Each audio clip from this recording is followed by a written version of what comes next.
Greetings once again. This is Kev, and this is BMBBH. And thank you for joining me tonight. For all you out there watching, and all of you that are going to make your way to this broadcast eventually.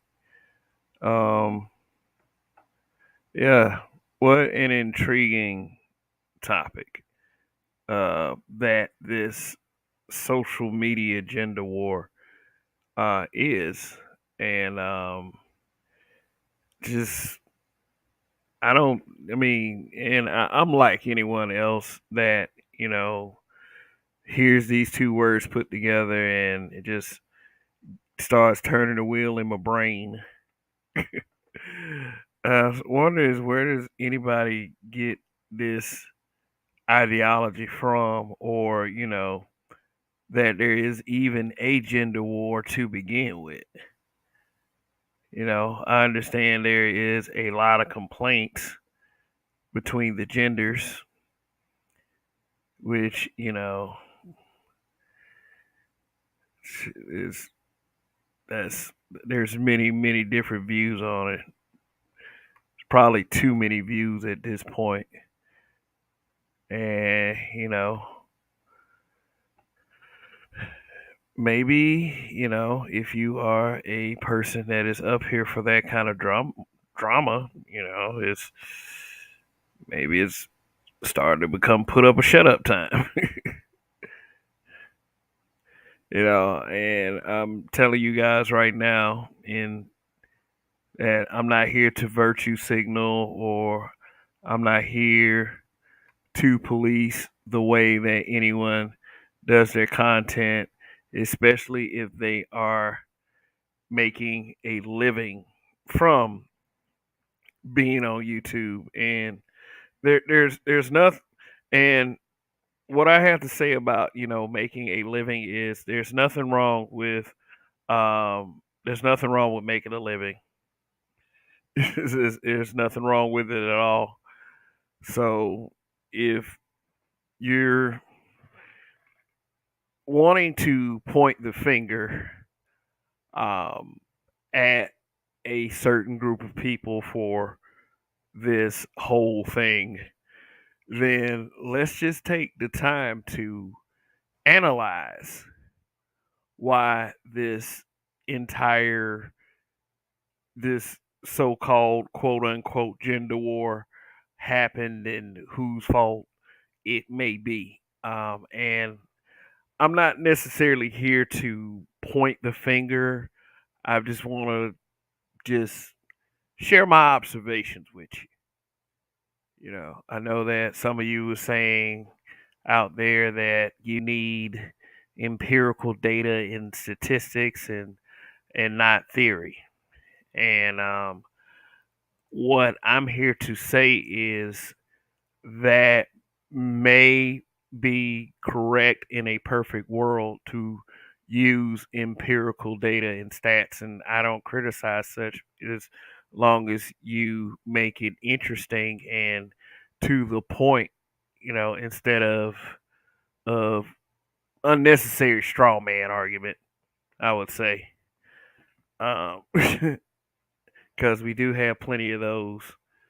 And at the end of the day, it's like whatever view or side that we're coming from on these talking points or any of these issues, whatever side we're coming from, do we really care about the empirical data part of anything, as long as it goes with what we want to agree with?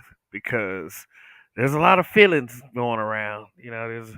When it comes to these areas and these spaces, and who you would like to point the finger at, because a lot of the fingers that's being pointed is being pointed towards this space.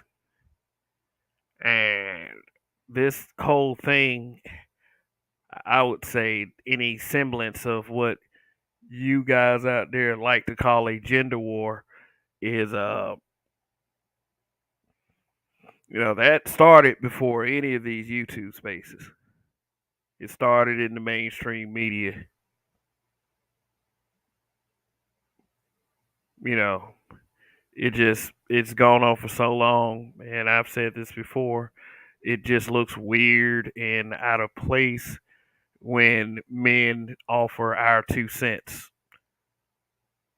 And that's not me hopping on men saying you should just shut up and just continue to go with the flow. It's not what I'm trying to say at all.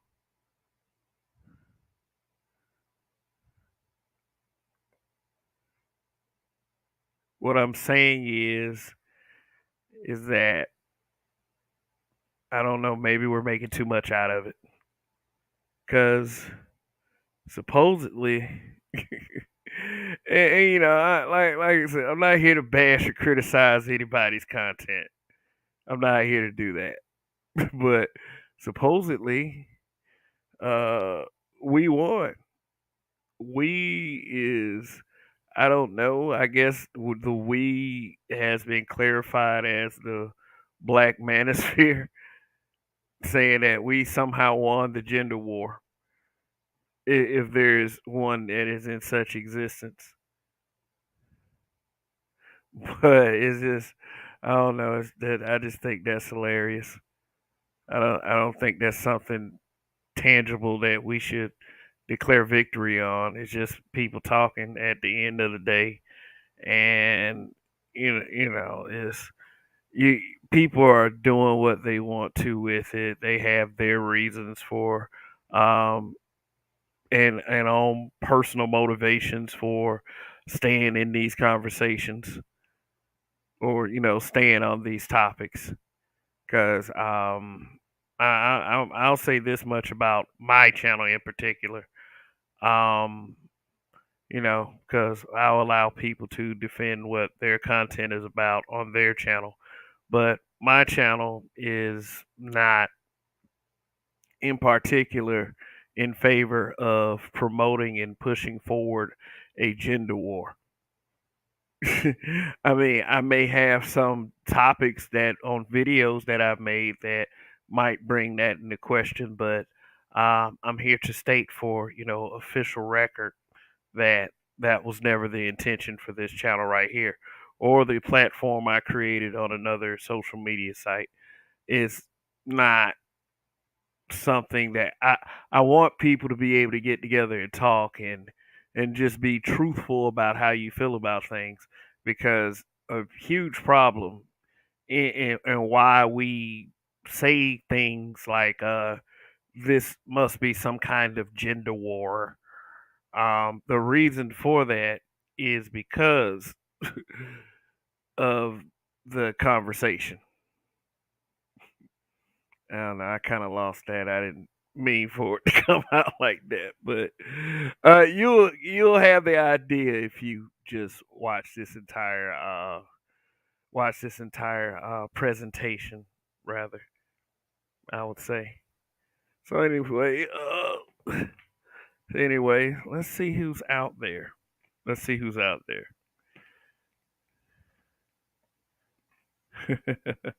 Got LaShawn Jefferson. And for those of you watching, this is the intention is not to base this on empirical data, because let me put it to you like this. It is pretty stupid to what base what doesn't make sense off of empirical data.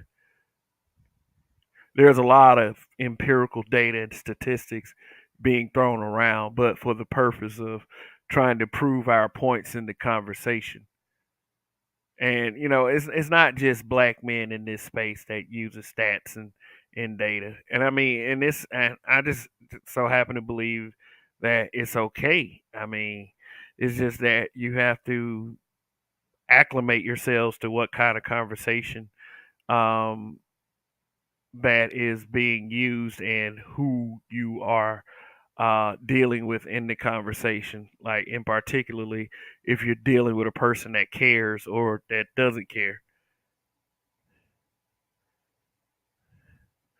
So this is LaShawn Jefferson. What's going on? He said, it being social media war was problem. Yet men soldiers will sit until they get headshot, women blind shot in all directions, but got unlimited bullets of feelings. Okay, I'm listening. What's going on? Phil Brad, Ted Gunderson.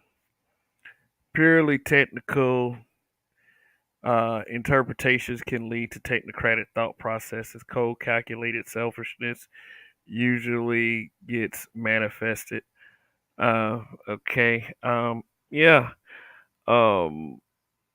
Yeah. There's when it comes to social media, uh, the amount of consequences, like real life human consequences, can be at a minimum. It ain't like people are saying this to each other's faces where you actually get to see a person and then have this sort of empathy for them because you're sitting right there in front of them. It's easy to be a certain way when you are on your device. Maybe you're on your laptop, your cell phone. Shaka Nulu, what's going on? And it's much easier to be cold hearted and vile to a person that you don't have to look at.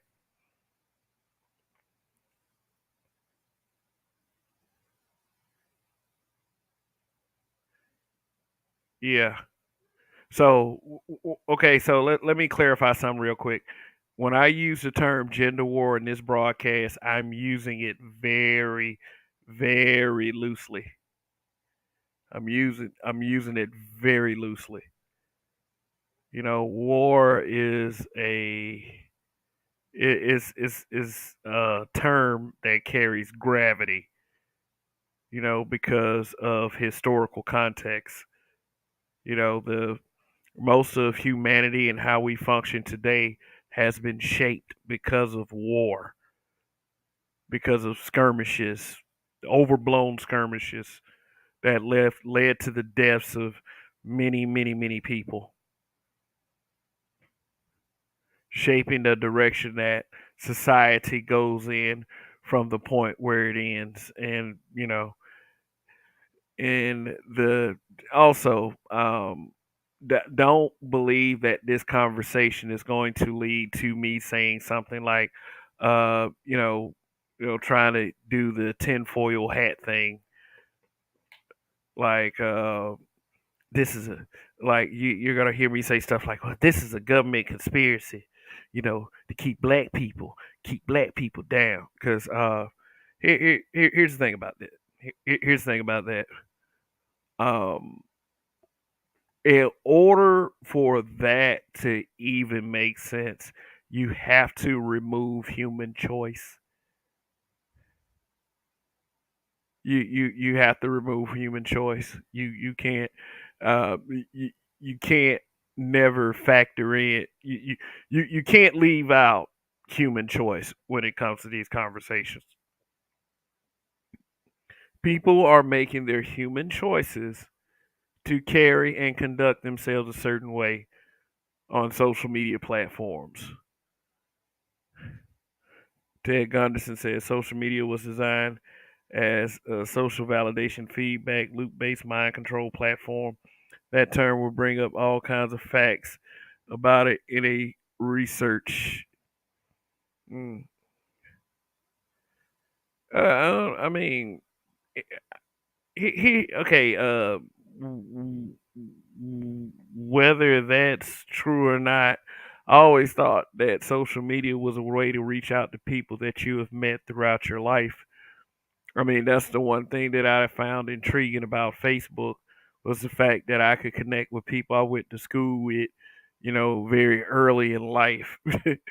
And you get a chance to see how those people are doing in today's setting by the thoughts and the views that they deliver.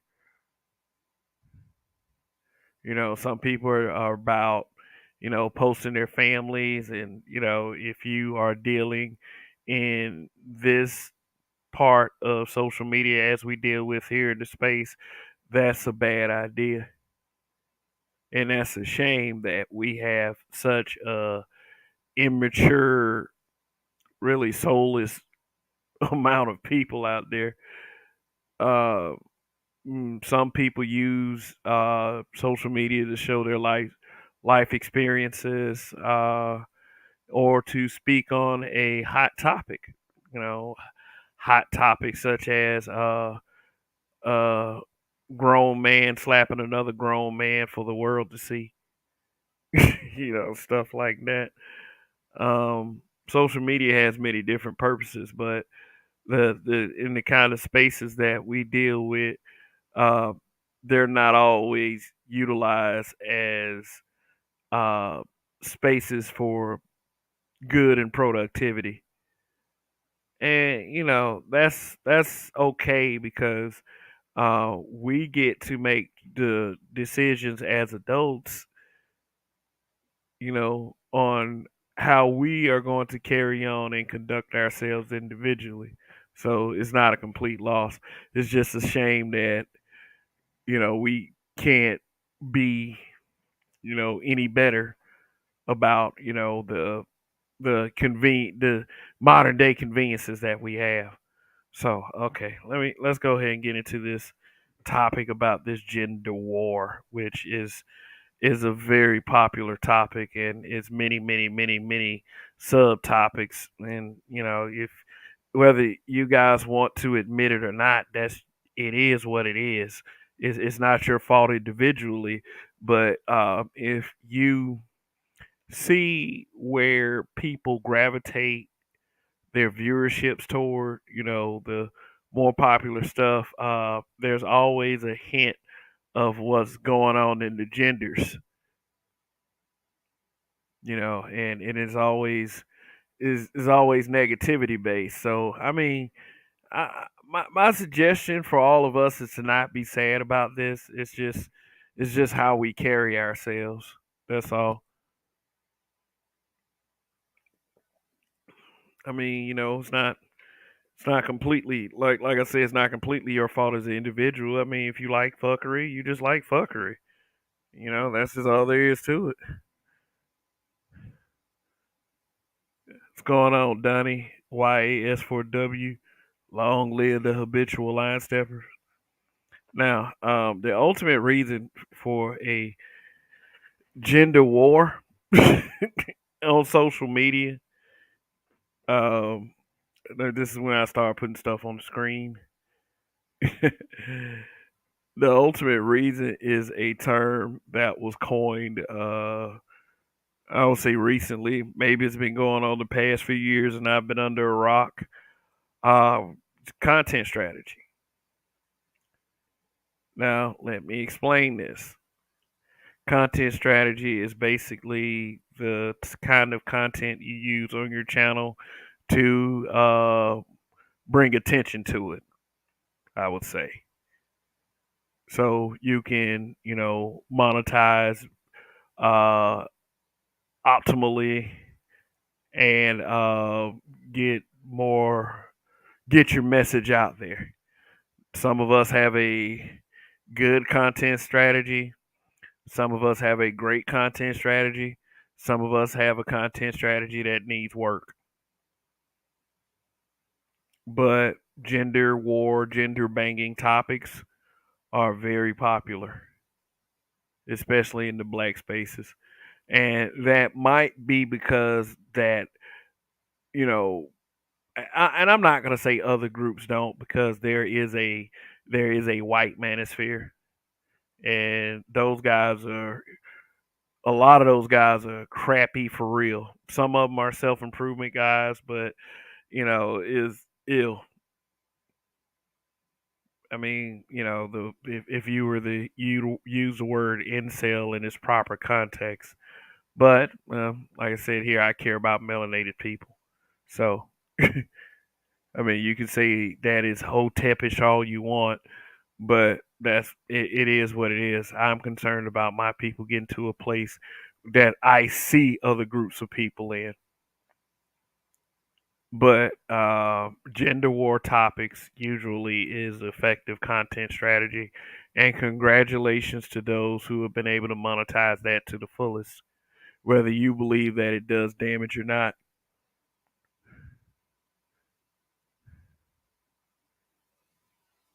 Male or female, I applaud you guys. It's not and this is not sarcastic in any way. It's not spewing sour grapes. I believe that a lot of channels that aren't doing that well maybe need to take some pointers from you guys. Maybe not to do exactly what you're doing, but to see the pattern of how you do things. And I don't understand why there are so many complaints about this, because the very people that complain about it are the very people that watch and frequent that kind of stuff.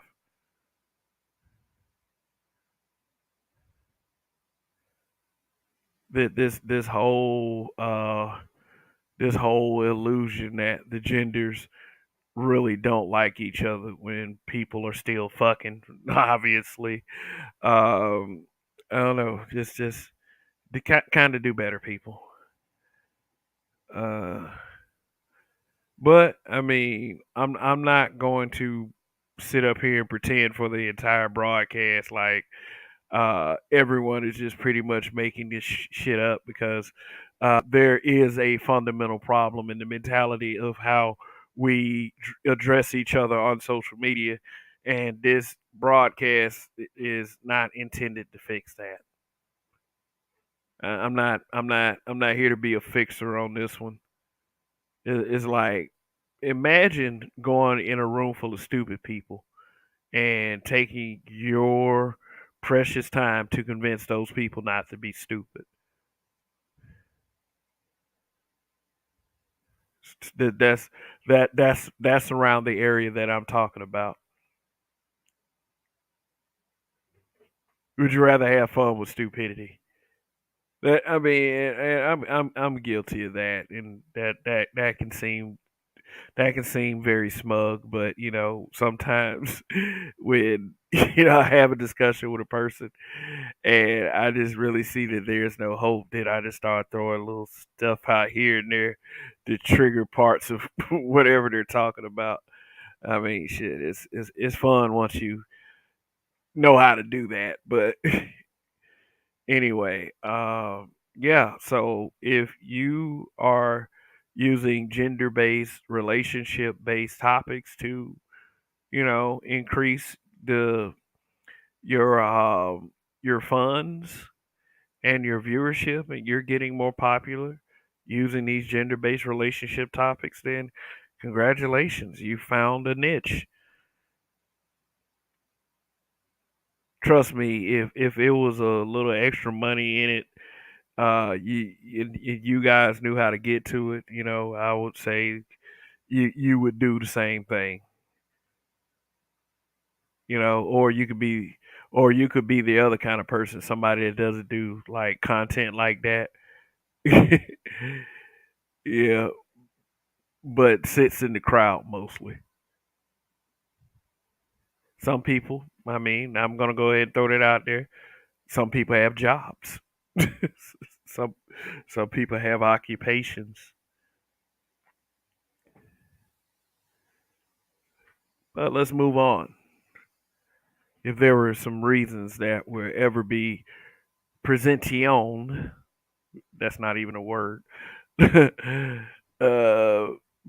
this whole monumental reason for the gender war, and this kind of reasoning is usually at the top of a lot of these conversations. Single motherhood, child support, deadbeat parent. I just rolled that one up into one. First of all, I don't care if the only female that I would care about making a choice like that would be in my family. If it were my family, and uh, understand that there is a certain bias that goes with family members, especially children. You would hate to be a parent of of a single mother, or in a lot of cases, a single father.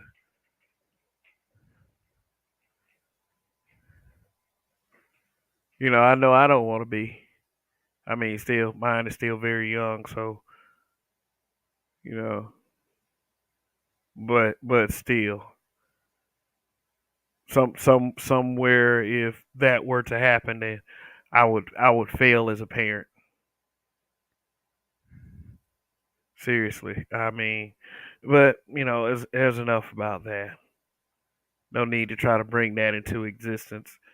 Yeah, a lot of the tension, I would say, a lot of the animosity is based around what is happening with the children.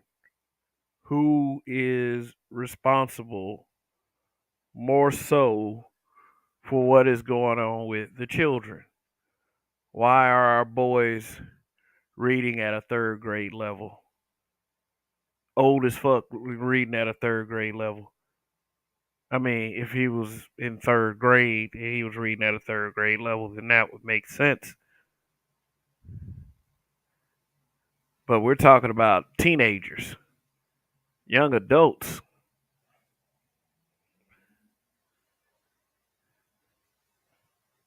But when a child fails, and it comes from a single parent home, single mom home in particular, first thing that is said is that the father wasn't there, so the child failed. Which really, if you are under that belief, you are proving the point of people who frequent these spaces who says that stuff.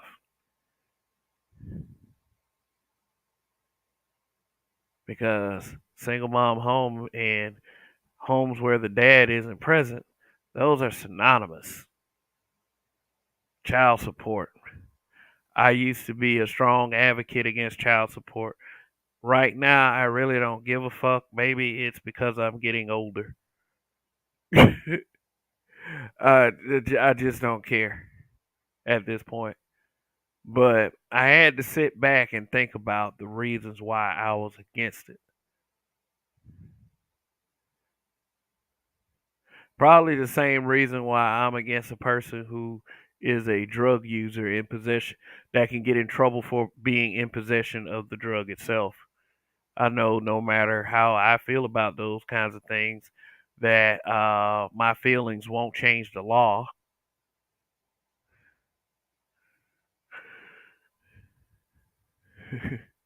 So I mean, you guys can feel how y'all want to feel about child support. Your feelings are not going to change the law. It's just not. I used to be against it because the same way I felt about drug users using drugs, self inflicted. It's self inflicted. Why should someone have to pay you for what you did to yourself?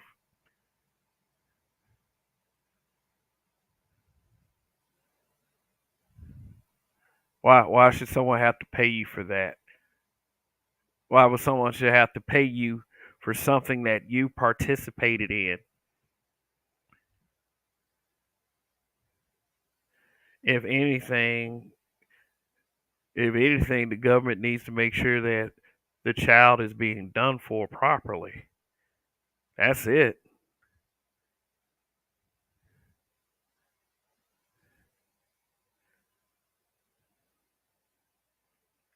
Shoot, not your car payment, not your going out to the club with your Lee press on nails.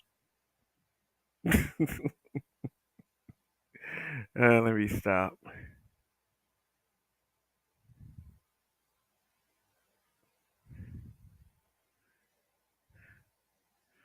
Deadbeat parent. Dead. Believe it or not, the deadbeat parent isn't gender specific. It isn't.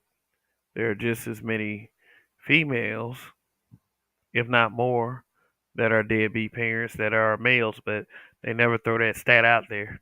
Because you know what y'all like to say about stats? SBE.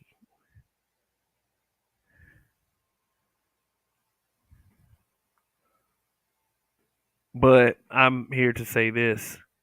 If you are a deadbeat parent, meaning that you're just running away from your responsibility, then you're a piece of shit.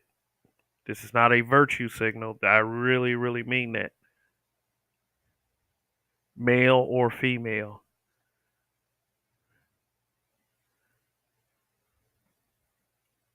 Because again, you did that. That was self inflicted. You should have to pay the price for something self inflicted. Just like a drug user. A drug user put that shit in their veins. They need to be prepared for what comes after that shit. If you're around here having unprotected sex, with all of the information that is available to us in the present day, then you need to be prepared for what comes afterwards.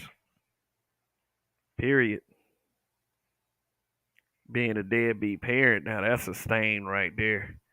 So I know some of you guys out there don't give a fuck, and a lot of females out there don't give a fuck about being labeled. But hey, it is what it is. First time I took a look at mine, I couldn't imagine doing something like that. Just me though. I was born with a soul, just like you were. But anyway, yeah, I ain't gonna lie to you. I'm not trying to insult anybody, but you know, some of us look hit. Some of us look hit. You may disagree with me, and that's a good thing because that shows your level of confidence. But we're here to be brutally honest, and what I mean by that is a lot of us like to keep the tension going because some of us look hit. Well, now if you're from another part of the country, you don't understand that lingo. Uh, you don't look when you look hit. You don't look good. You might have a chance of you might have a chance of be teetering on ugly. I would say, and I know that's a mean thing to say. And let me tell y'all something. I don't have a perfect record with people when it comes to looks, so I do understand. I mean, I have a good enough record, but uh, you know, that's just what it is. And a lot of us are frustrated because of this, because nature wasn't exactly kind to us. So what we do is we sit here and we take out our frustrations on people that we can't see in front of us,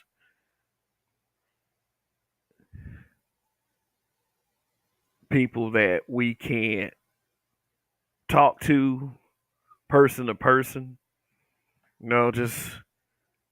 Just Twitter fingers on a keyboard.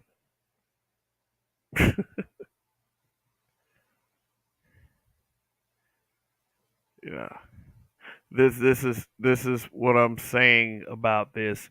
A lot of us a lot of us use these kinds of platforms as spaces as we use them to cope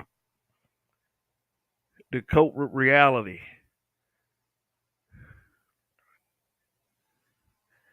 the reality that God didn't make us all perfect as far as our looks.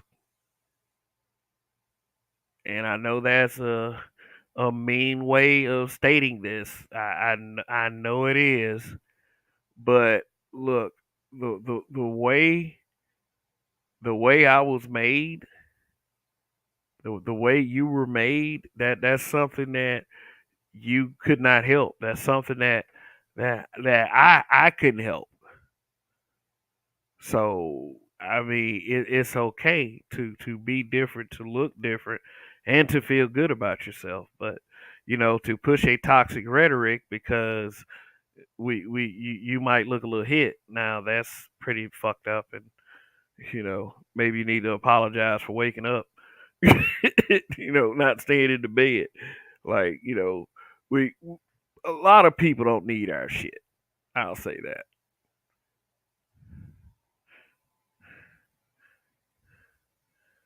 All right. So I'm just gonna leave that up on the screen for a second. I'm gonna check out some of these comments.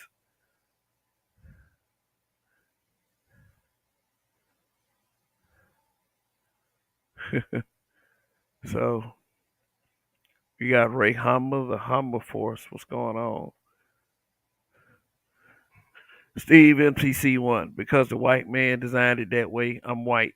Okay. All right. So um, you must have some hella blueprints.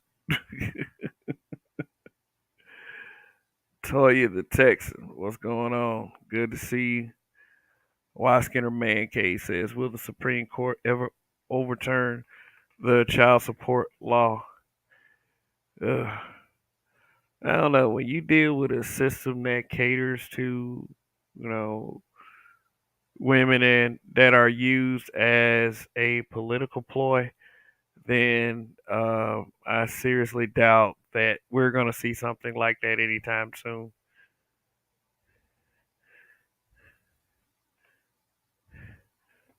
LaShawn Jefferson, the truth has always been a social media war of words. As soon as we got civil rights, black men was too happy. We thought we won the war.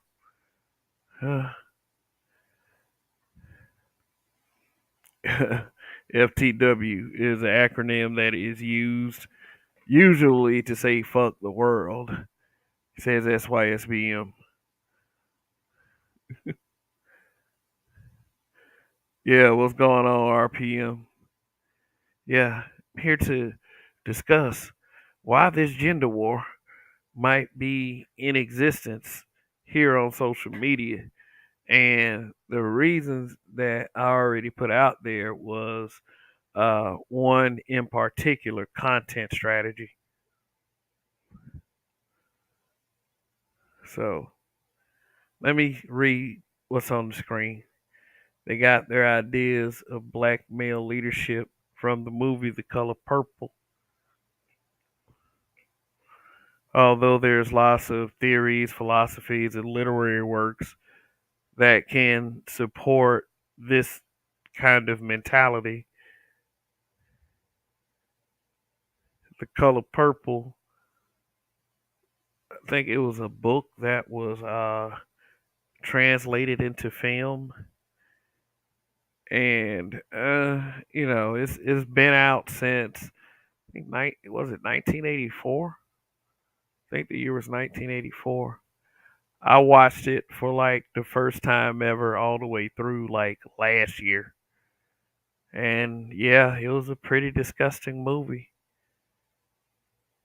I just want the black man to know that no, you're not like what was depicted in that film of black men.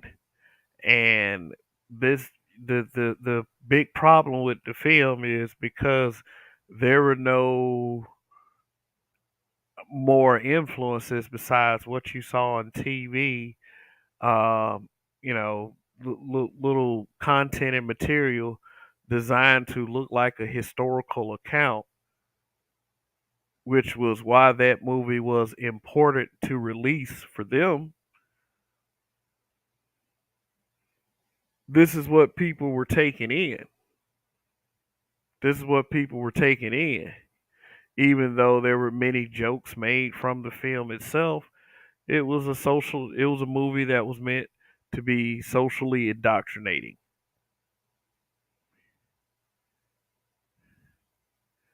which is why, because of shit like this, is why so many black men on social media and in the media itself get a lot of pushback. And I hear they're remaking the film.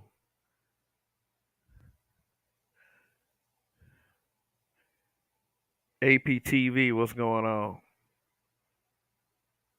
Nah, I'm not saying that this should be used as a reason to do gender based topics. I'm not saying that. What I'm saying is there was a lot of contributing factors. It's a lot of contributing factors to what we see in the social media landscape as far as blacks. And the one thing, and I'll go. I think I said this in another way. The one thing that I don't get or ever get is the same people that complain about this are the very ones that's fueling it. If you aren't just because you're not the content creator doesn't mean that you're not somehow responsible for this as well.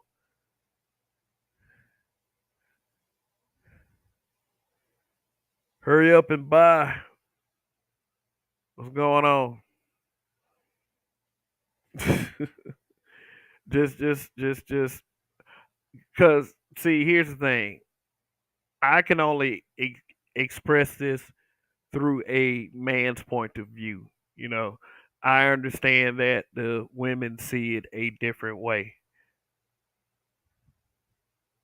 I understand that. I understand that I don't see things through the lens of a female.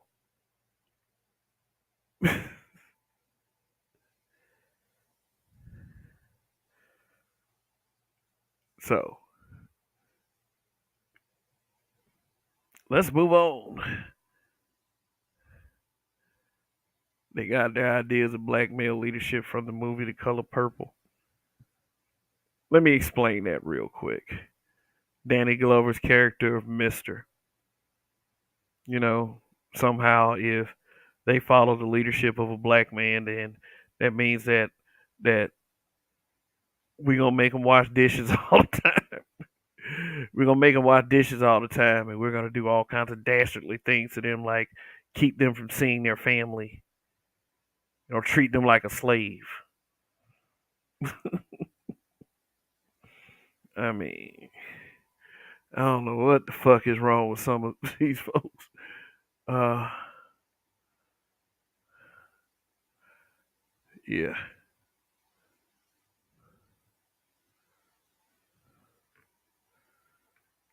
but this one right here has been kind of getting under my skin as of late, and I understand that you're not supposed to let things get under your skin, but I'm an Alabama native. Because of that, I have had to deal with other groups of men, whether they were on a social level or this was somehow associated with the jobs that I worked for or the places I chose to hang out in. And I can tell you one thing, just about everyone are intimidated by black men in some way, shape, or form. So when they say other groups of men are dominating us, that's a lie. That's a lie.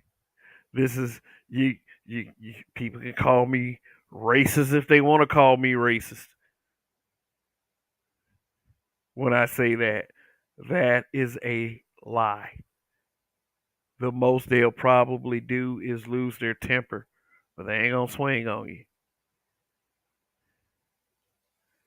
And for the love of Christ, can y'all please stop using this whole cop thing?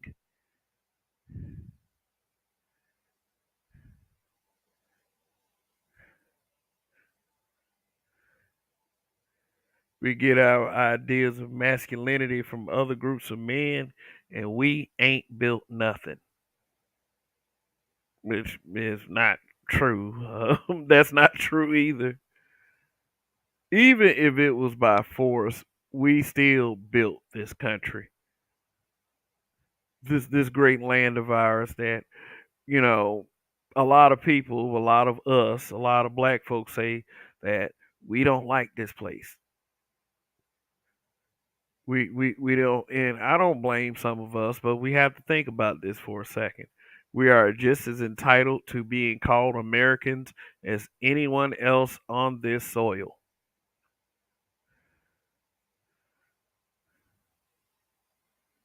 So, like, and also like when they say that um, we didn't build anything, we didn't build anything for that person in particular. We're not we're not saving them from their error of their ways. We're not we're not building some type of bank or next egg for them to go and just get money from whenever they need it. You know, we didn't build them a house, even though you got guys like Warwick Dunn.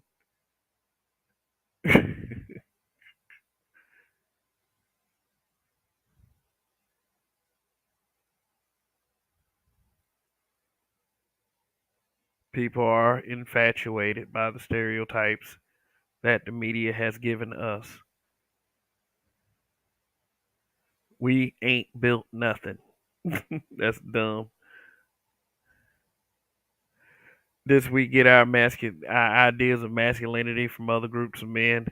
Now, being a black man is kind of an exclusive masculinity, if you ask me. If and all you got to do is observe the behaviors of different folks, like it, it ain't even that hard to figure out. How in the hell did we get our ideas of masculinity from other groups of men? Which really is a male, like is an intersectional feminist talking point. Those can be male or female.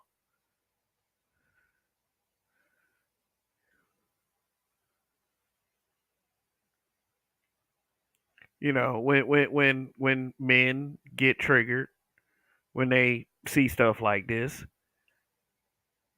some men feel the need to go ahead and go on an explaining rampage, which sometimes can come off as a little weird. But if the information is correct and factual, why have anything against it?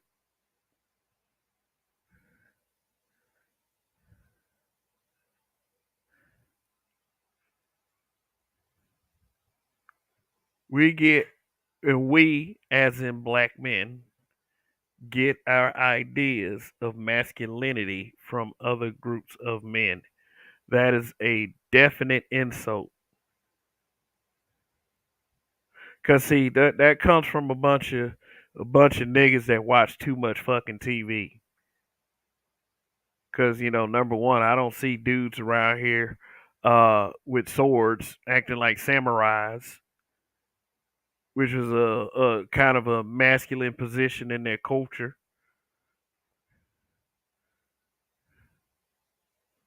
I don't see dudes wearing white wigs calling themselves colonial because that was supposedly masculine in that time.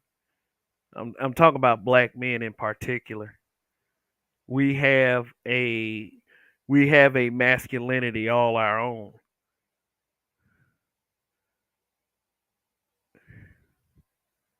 It it's not hegemony.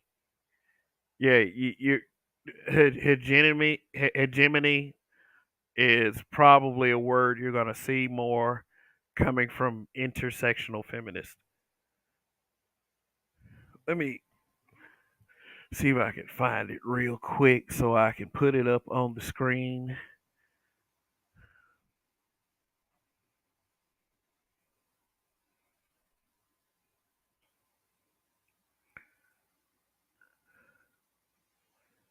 So, you won't get blindsided by a word like that.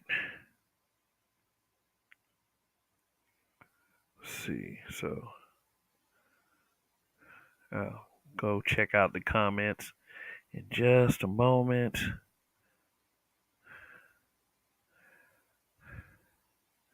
All right. So hegemony. It's a noun. The definition is leadership or dominance, especially by one country or social group over others. And you see below it are some of the synonyms: leadership, dominance, dominion, supremacy, ascendancy. Okay, scroll down here.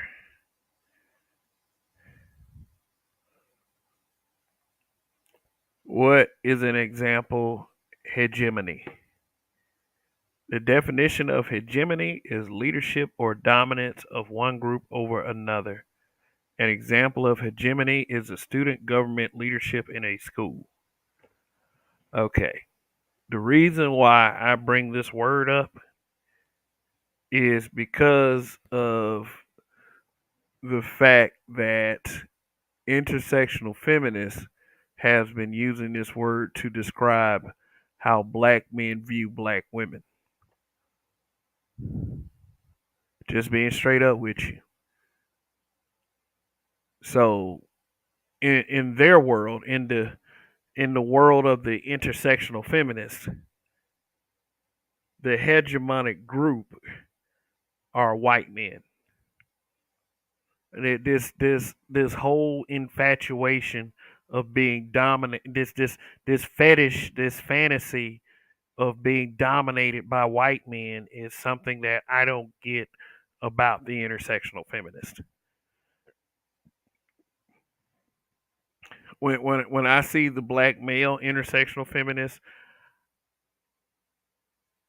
it's like I would sit there and wonder what's going through these guys' heads, but I don't know. It's then I drop my curiosity because it may be some kind of sick dominatrix fantasy. It just I don't get it. It just why would that is an insult? Why would you throw something like hegemony at black men? In fact, that is like a far thing from the truth anyway.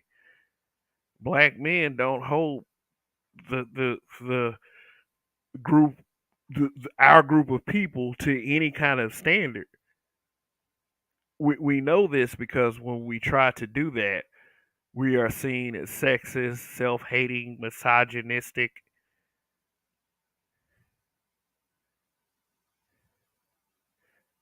It's something that we don't usually do.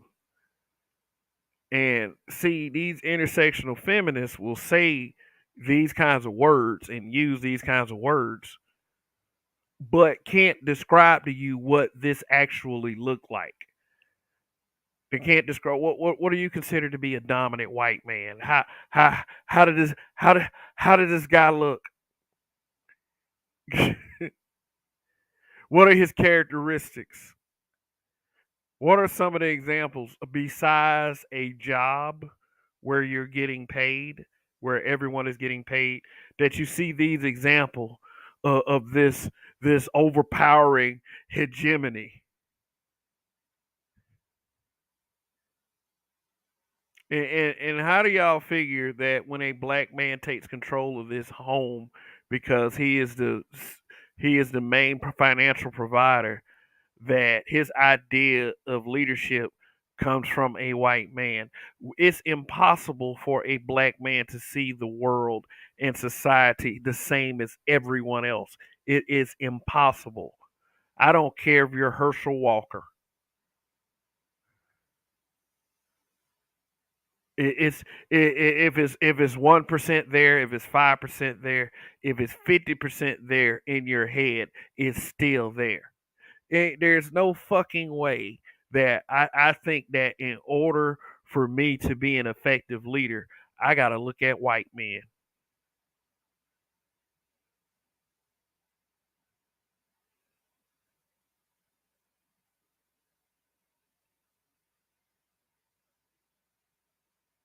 Now, I will say this: if this is some kind of huge problem being dominated, we need to get some pointers from somewhere.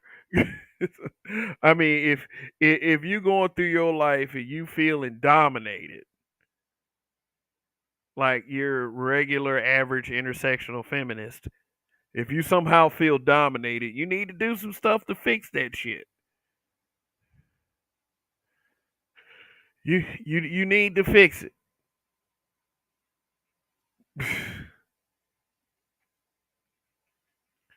I just sneer at it.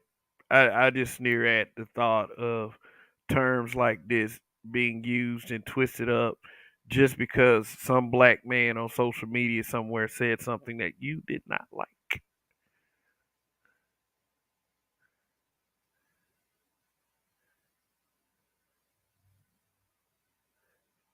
That somehow the suggestion of black male leadership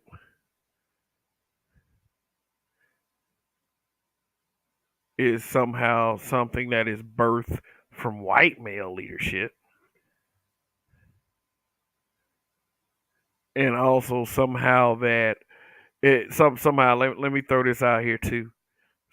That somehow that white men are dominant and oppressive toward white women, but also convincing the world and convincing a group of single black women that somehow you won't get that same treatment if you hook up with a white man. I mean, do what you want, but still, how does the rules not apply to you all of a sudden? This whole Brad and Chad thing that you girls try to pull, but at the same time, if a black man is commanding respect generally in all aspects of his life, you think that you're trying to convince people that comes from a place of hegemony, like all he's observed is white male leadership, and he's trying to pattern black male leadership after that. These what I'm saying is about all of this is these people are very insulting, and why do you as a black man put up with it? Ah man, I don't let that stuff bother me, man. People who say that kind of shit is lying. I don't let that stuff bother me. Something always bothers somebody.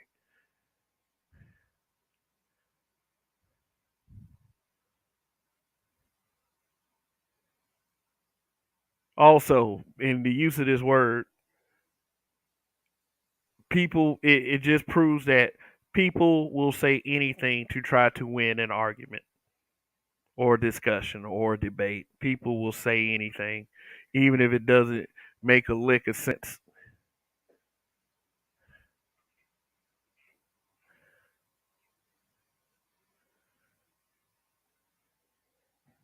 Yeah.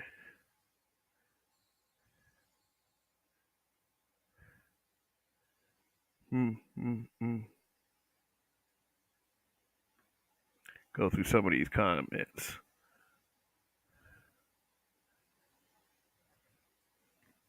Oh, there he is. Hybrid catastrophic impact X83rd power.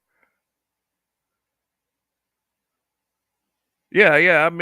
yeah. You said, let's see. You said what it do was watching yesterday's episode and saw you were on today. Peace to you all. Yeah. Yeah. I mentioned you last night too. I said he's here in spirit. Telling the truth about the transgressions of the female gender is seen as hateful and misogynistic. They can call it a war. I call it holding them accountable.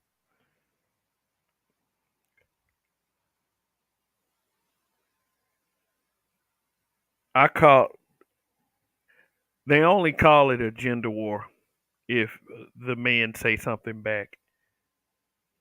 Otherwise, it's seen more so as a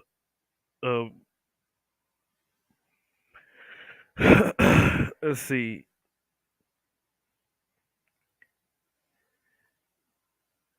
it's basically a deflection from the truth. Sorry, I lost my thought. I was reading the text message.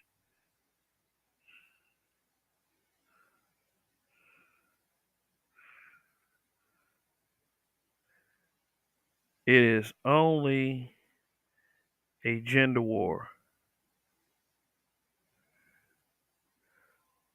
It's only a gender war when the men say something. When women say stuff, guys do like one of three things. They are either highly amused and they convince that female that she is a straight up comedian. Number two, they ignore it and they keep moving. Or number three, we try to debate that shit.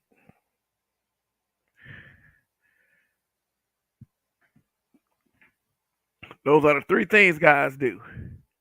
And will we try to debate it or we counterpoint it in another conversation, it is seen as hateful, misogynistic, and bashing.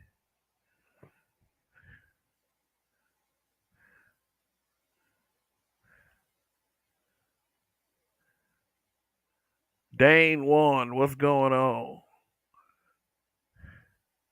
Hybrid catastrophic impact X83rd Power said, how can they be oppressed when they have a family court system on lock? They do 70% less time for the same crime as men. They have welfare and other benefits. They can falsely accuse a man without evidence. Yeah. Well, that's the whole point. They're not. They're not. And someone who goes around saying that shit, that's probably not a person that you're gonna find too much reason with. People just want to be right more so than want the truth to be out there. All right. So I have 30 likes so far. So if you are here and you haven't pressed like on this broadcast yet, it's I'm here to inform you that likes are for free and they are for the algorithm. So like this video. Also, be like I said, be mindful of what's scrolling across the bottom of the screen. Some some some okay info down there. But the topic for today is who's at fault, who's to blame, what are the reasons for this social media gender war. And this is just from observation. This is not empirical data based, although there are many facts that are being pointed out in the chat. So,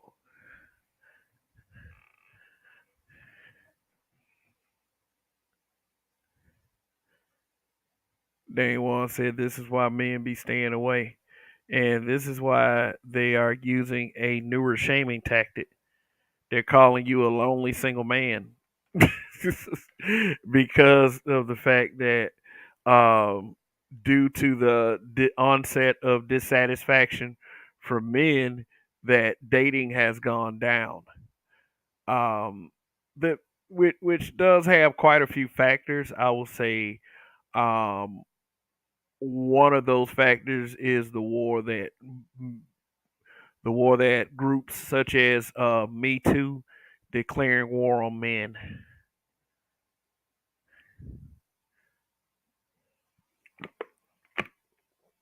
Yep, I believe that's one of the huge factors. Now, you can conduct yourself as a sane human being and not do any harm, any real physical harm. Which, for the most part, I believe that guys have that, a little down pat. Like men aren't just going around here just committing egregious crimes. I mean, crimes are being committed, but not to the rate of caution that they want everybody to be on just because they can't win a discussion.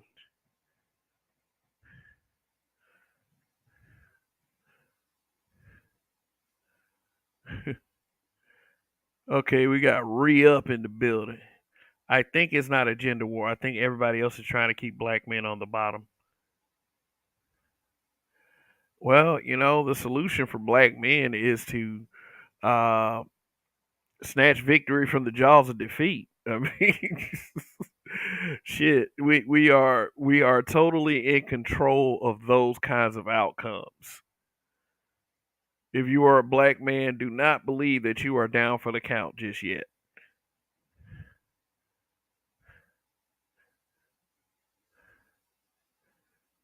Hybrid Catastrophic Impact X83rd Power says, when white chicks would talk about sexism, I would ask them how they felt about their race enslaving black people, and they would start to backpedal. LOL.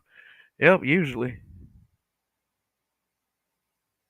Shoot, why you think so many efforts to get rid of critical race theory?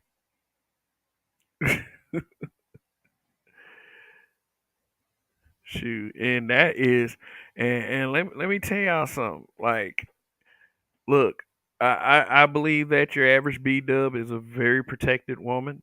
And the reason why I say that is because they can always find a goon to do their dirty work for them. But the most protected group of women on the planet are white women.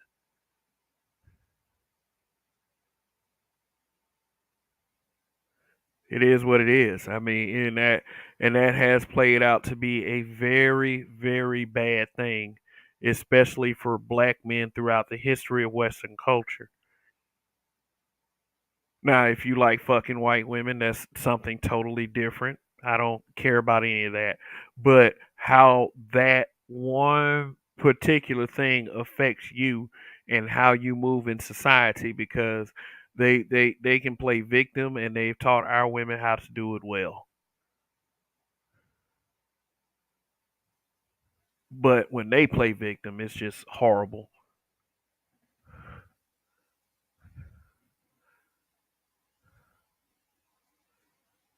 They ain't one. Women got too much power. There's too many of these Yas bras out there. Uh, hurry up and buy. I'd rather be lonely and single. Them together and miserable. Them hoes can't shame a nigga like me. Fuck 'em. Bitches better buy a dog and die alone. Fuck that. There's a lot of men with that sentiment, and there is, based on what's out here. I mean, like I said, if anything ever happens to my marriage, then it's just shoot. I would be rushing back to it. Not anything to do with what's going on in my current situation. What I'm saying is, from what I see out here, as far as the mentalities, I feel bad. Like, I feel bad for a single guy that is currently looking and wanting to be in a relationship, because man, it looks rough out there. It looks rough.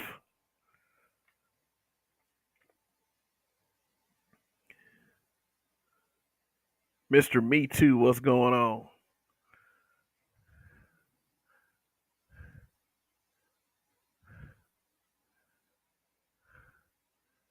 Re-up says black men have been historically henpecked, dominated, and subjugated in this current ecosystem. Black men are POWs for real. I think black men think that we're dominated. The second we raise an eyebrow, though, all that stuff goes away. You know what I mean? Think about it. It's to the point where even other black men think this way. That if another black man raises an eyebrow, it's time to stop. Even dogs don't want to live with these entitled crazy women. Said they be running out the door, huh? Never to be seen again.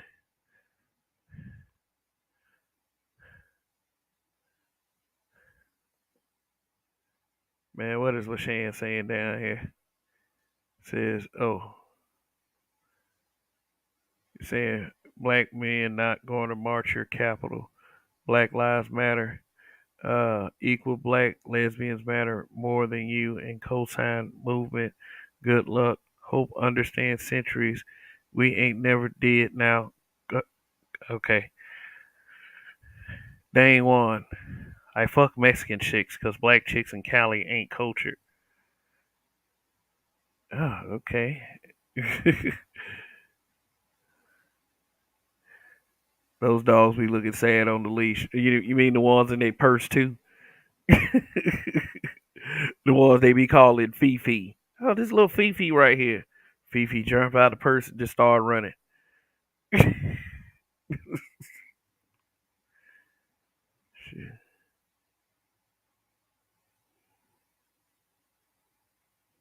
Mm. Uh, Ted Gunderson. The UN and Tavistock Institute determined masculinity was the root cause of war. To end war, they are determined they need to end masculinity. Social engineering in effect.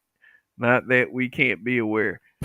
Look, guys. I'm one of those guys that like I watch too much sci-fi. Plus, I think back to an episode of The Simpsons. Like the Simpsons predicted a lot of world events, like for some reason. But it had this episode where I don't know. It was world. I think it was. In fact, I think it was a Halloween episode. It was like world peace. Everybody had to finally decided on world peace to toss in their weapons to, you know, get rid of all our petty differences. We're not going to be at war anymore.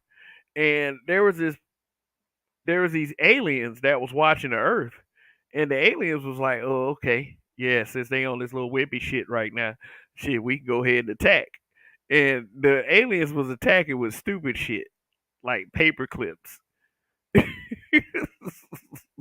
Like, yeah, I'm one of these kinds of guys is that if we actually got rid of the part that keeps us at odds with each other, that this world will be invaded by killer aliens. I mean, it's just something to think about. We shouldn't lower our defenses rather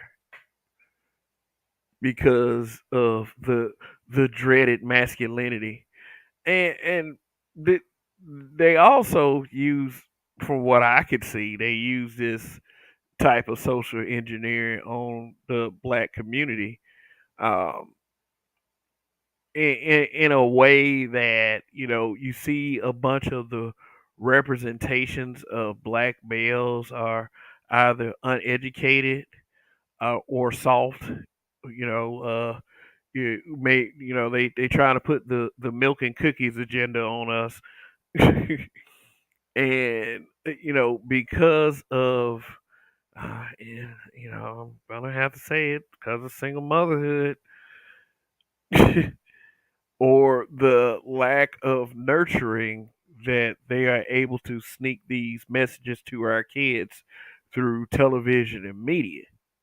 So what you're doing is you're taking a totally impressionable young mind and you're kind of shaping it into what you want it to be. Which, by the way, we have a term for that. It's called grooming. That's why if you are a parent, you have to be in charge and you have to micromanage the fuck out of what your children are taking in. For those of you that don't have any children that watch this program, that is not something that you need to concern yourself with. Just I mean, you can do your part by not forcing a dumbass view on onto our children of the world because, well, in Western culture, especially because that's who we deal with, because they got enough of that going on anyway. Myself as a parent, I try to make sure that I am observant of what my child takes in, make sure she's not getting any horrible ideas. So yeah, I mean, they believe, and we have been heavily stereotyped as a group of men that somehow making us soft is going to stop us, you know, ripping away our masculinity, or what is the word they like to use? Redefining is going to somehow take this imperfection away.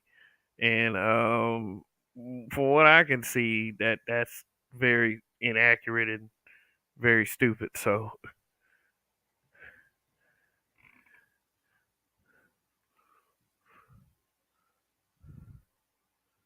mm, that man said, I saw hybrid catastrophic impact X83rd Power said, I saw Kevin Durant's MVP speech. I wanted to throw up. You were my mom and dad. You're the real MVP.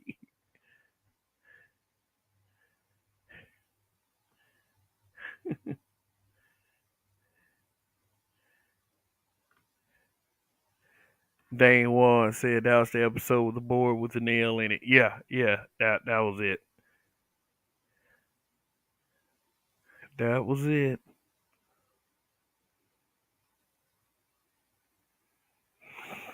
Yeah, yeah, but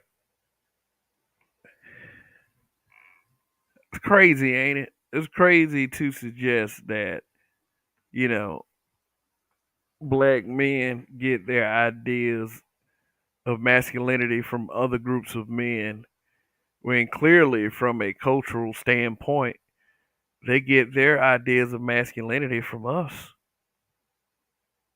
I'm just gonna leave that on y'all brain. I ain't gonna explain that one.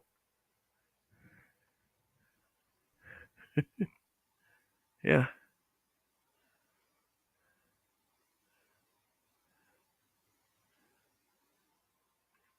but that's the primary reason right there. It's a great content strategy on social media.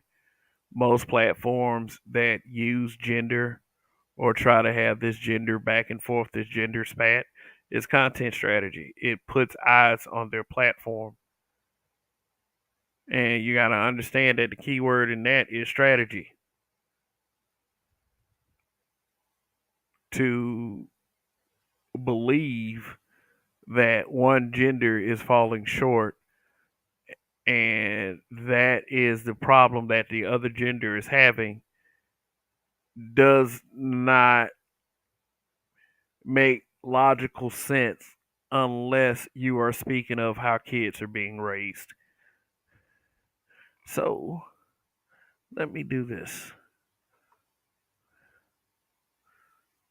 because I don't know how I feel about this broadcast right now. I mean, I feel great about it, but I'm trying to determine in between, am I going to let this one go in about 30, 40 minutes or am I going to marathon it?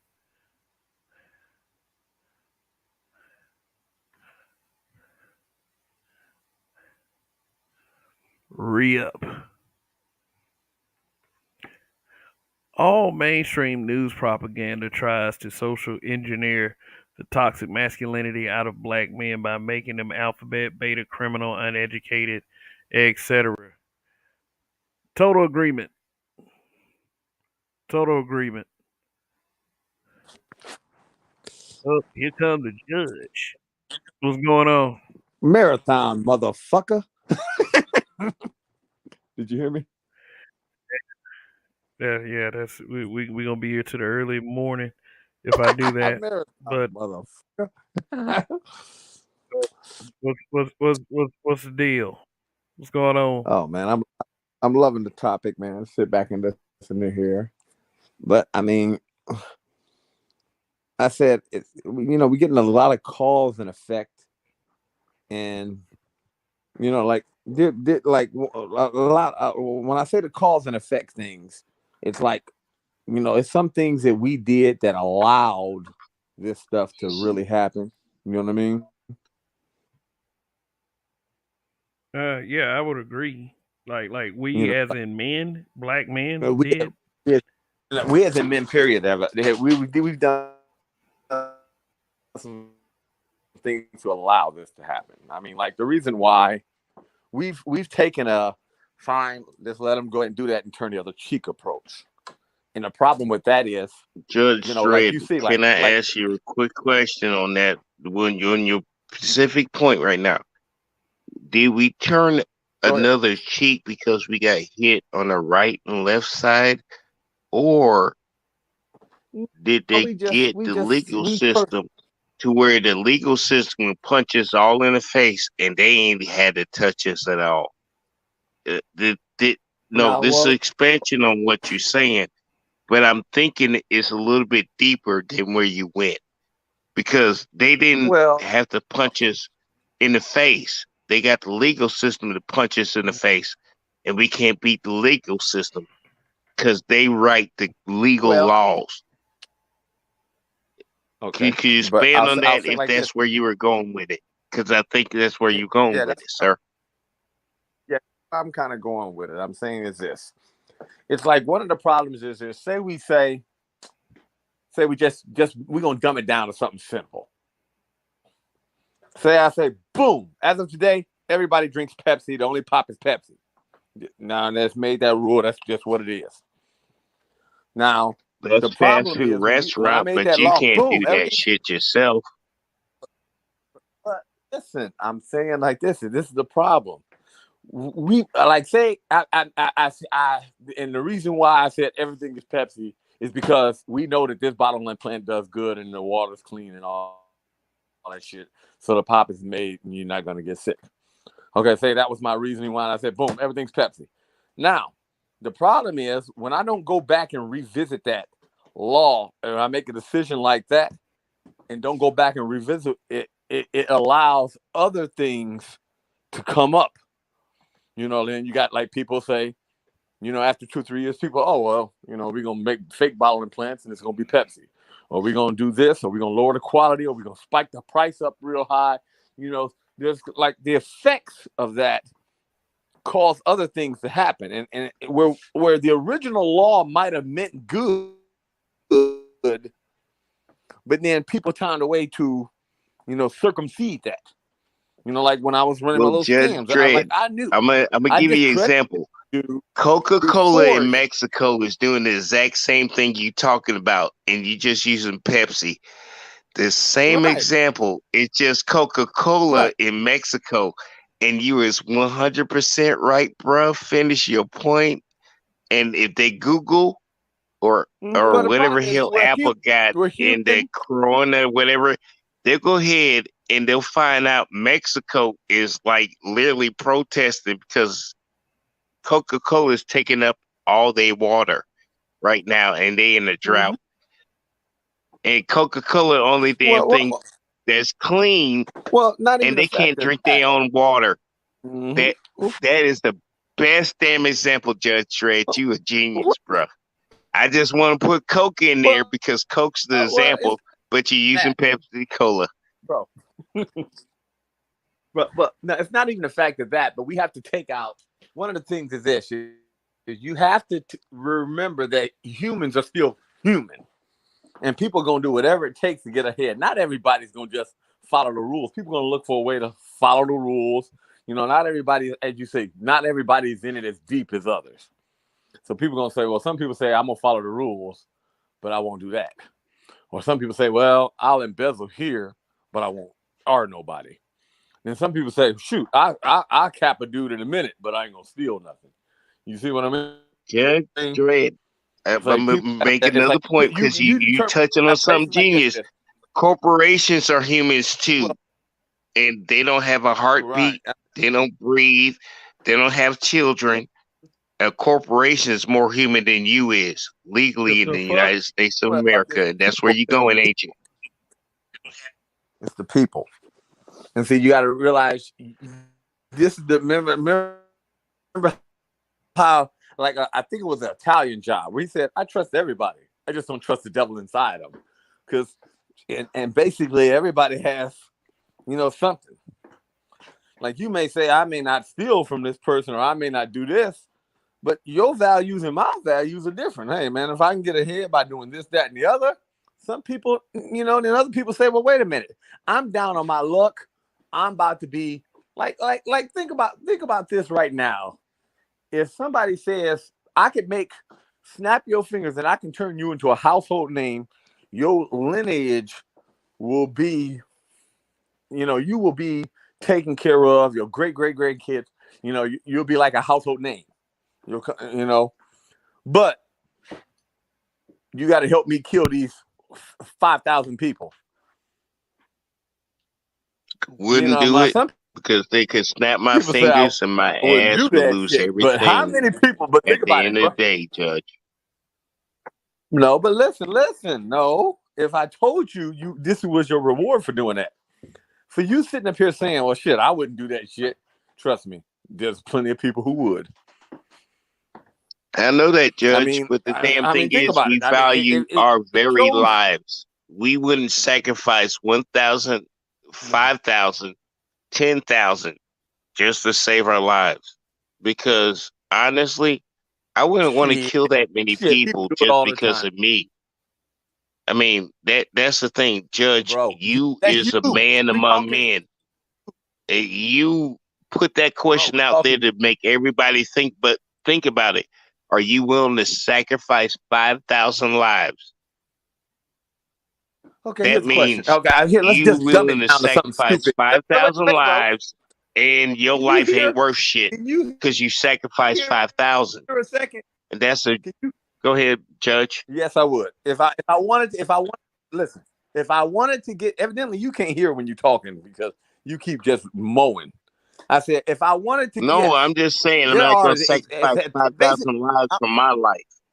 If you will, you will. That's what you say. It depends. Like I'm trying to tell you, you don't realize just because I won't am do listening. It, don't say that there's another person that will. Look, if you're gonna kill 5,000 to protect your family, that's 5,000 that deserve to die. I'm not stupid, and I know where you're going with it. It's just I'm trying to expand everybody else's damn moment because you are a man that never stopped working for your family until you done with child support, and then you can retire with your money you make after your child support over.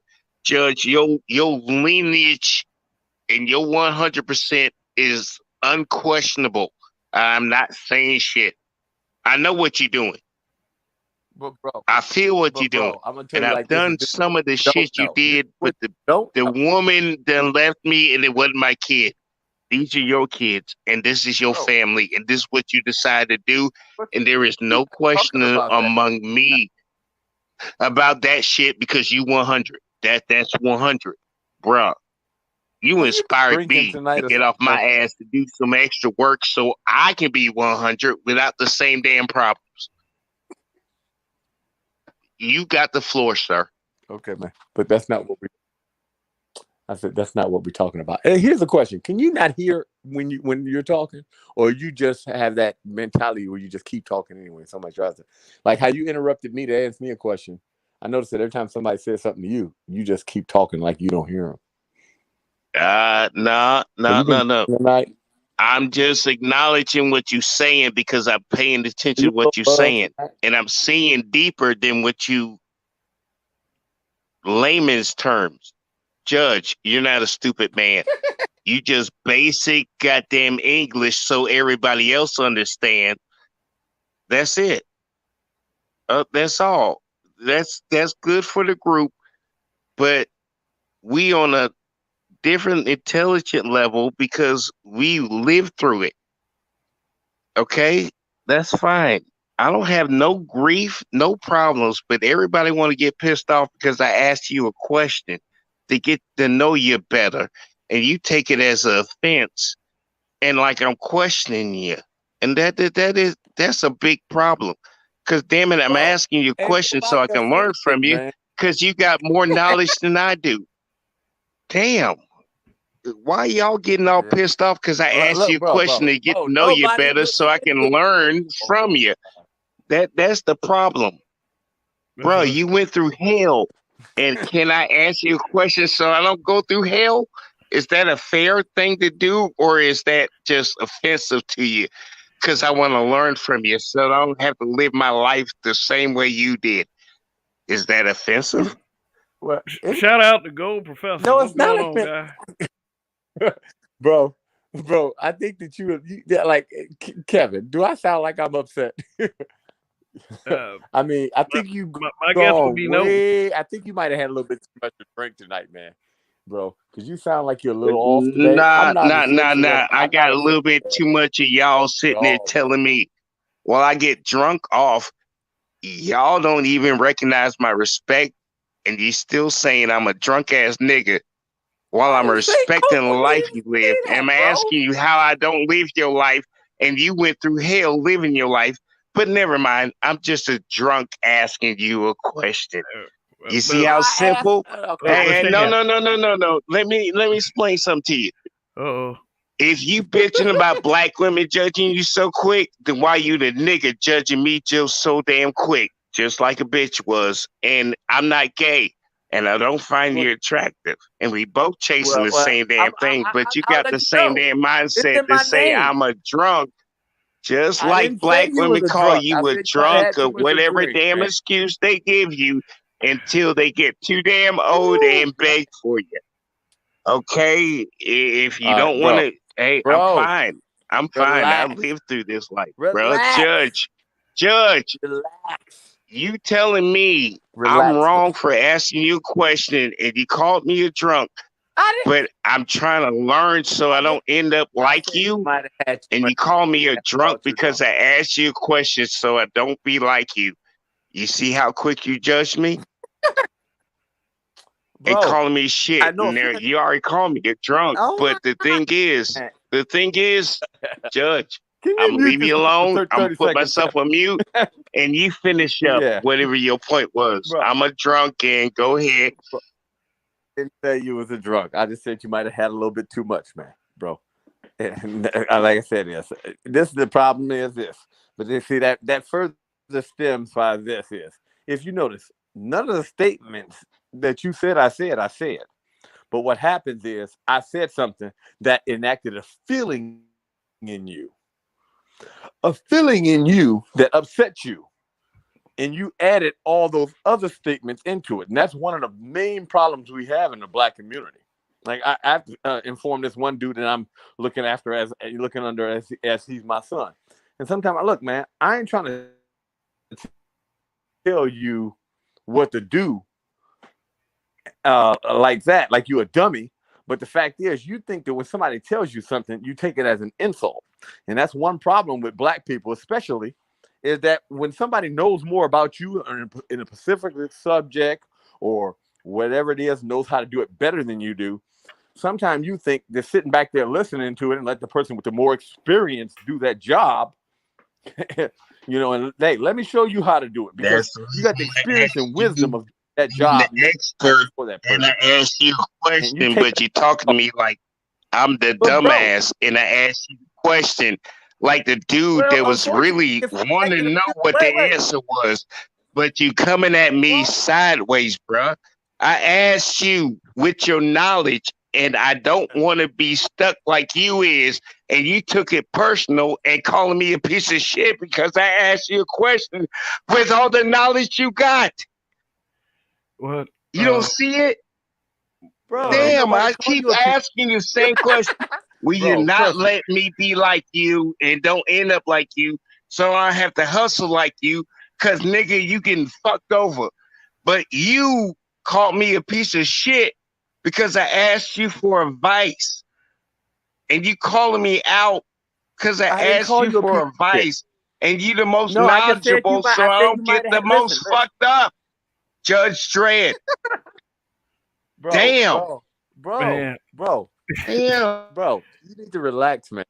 I'm off this. Man, Nah, whatever. Hey, nah. I ain't even When I gonna lie can to you. ask Judge Dredd, and he got to hustle as hard as he does, he can't even take a day off and sleep. So I don't have to leave your life. And this nigga is calling me out because I asked him how not to be him. And then the nigga called me out for not asking him How'd how I call you not to out? be him. How'd I call you out? I'm night, good night, y'all. I don't think this Y'all, dude can hear. How'd I call him out? Do me somebody in the chat room. Tell me how I called this man out. How'd I call him a dumbass or a drunk? I hey, said you. hey. Now Well, see what I didn't I call will him. say. Not one of those names. Something today. I will call this out. Gold Professor, thank you for the super chat. Money for the plate. And Son is Hot Raw. He says, "Hey Kev, See, this is what eventually happens to black men when we have to deal with insufferable black women all our lives. It drives us most of us to the bottle. SMH. Uh, Right. but Yeah. but I don't know, man. He said that he was called out, and I mean, even if he was, Like I'm one of those ones. I don't have no, is he Borgen? Dre is Borgen. Dre, you're Borgen. Your connection is drunk.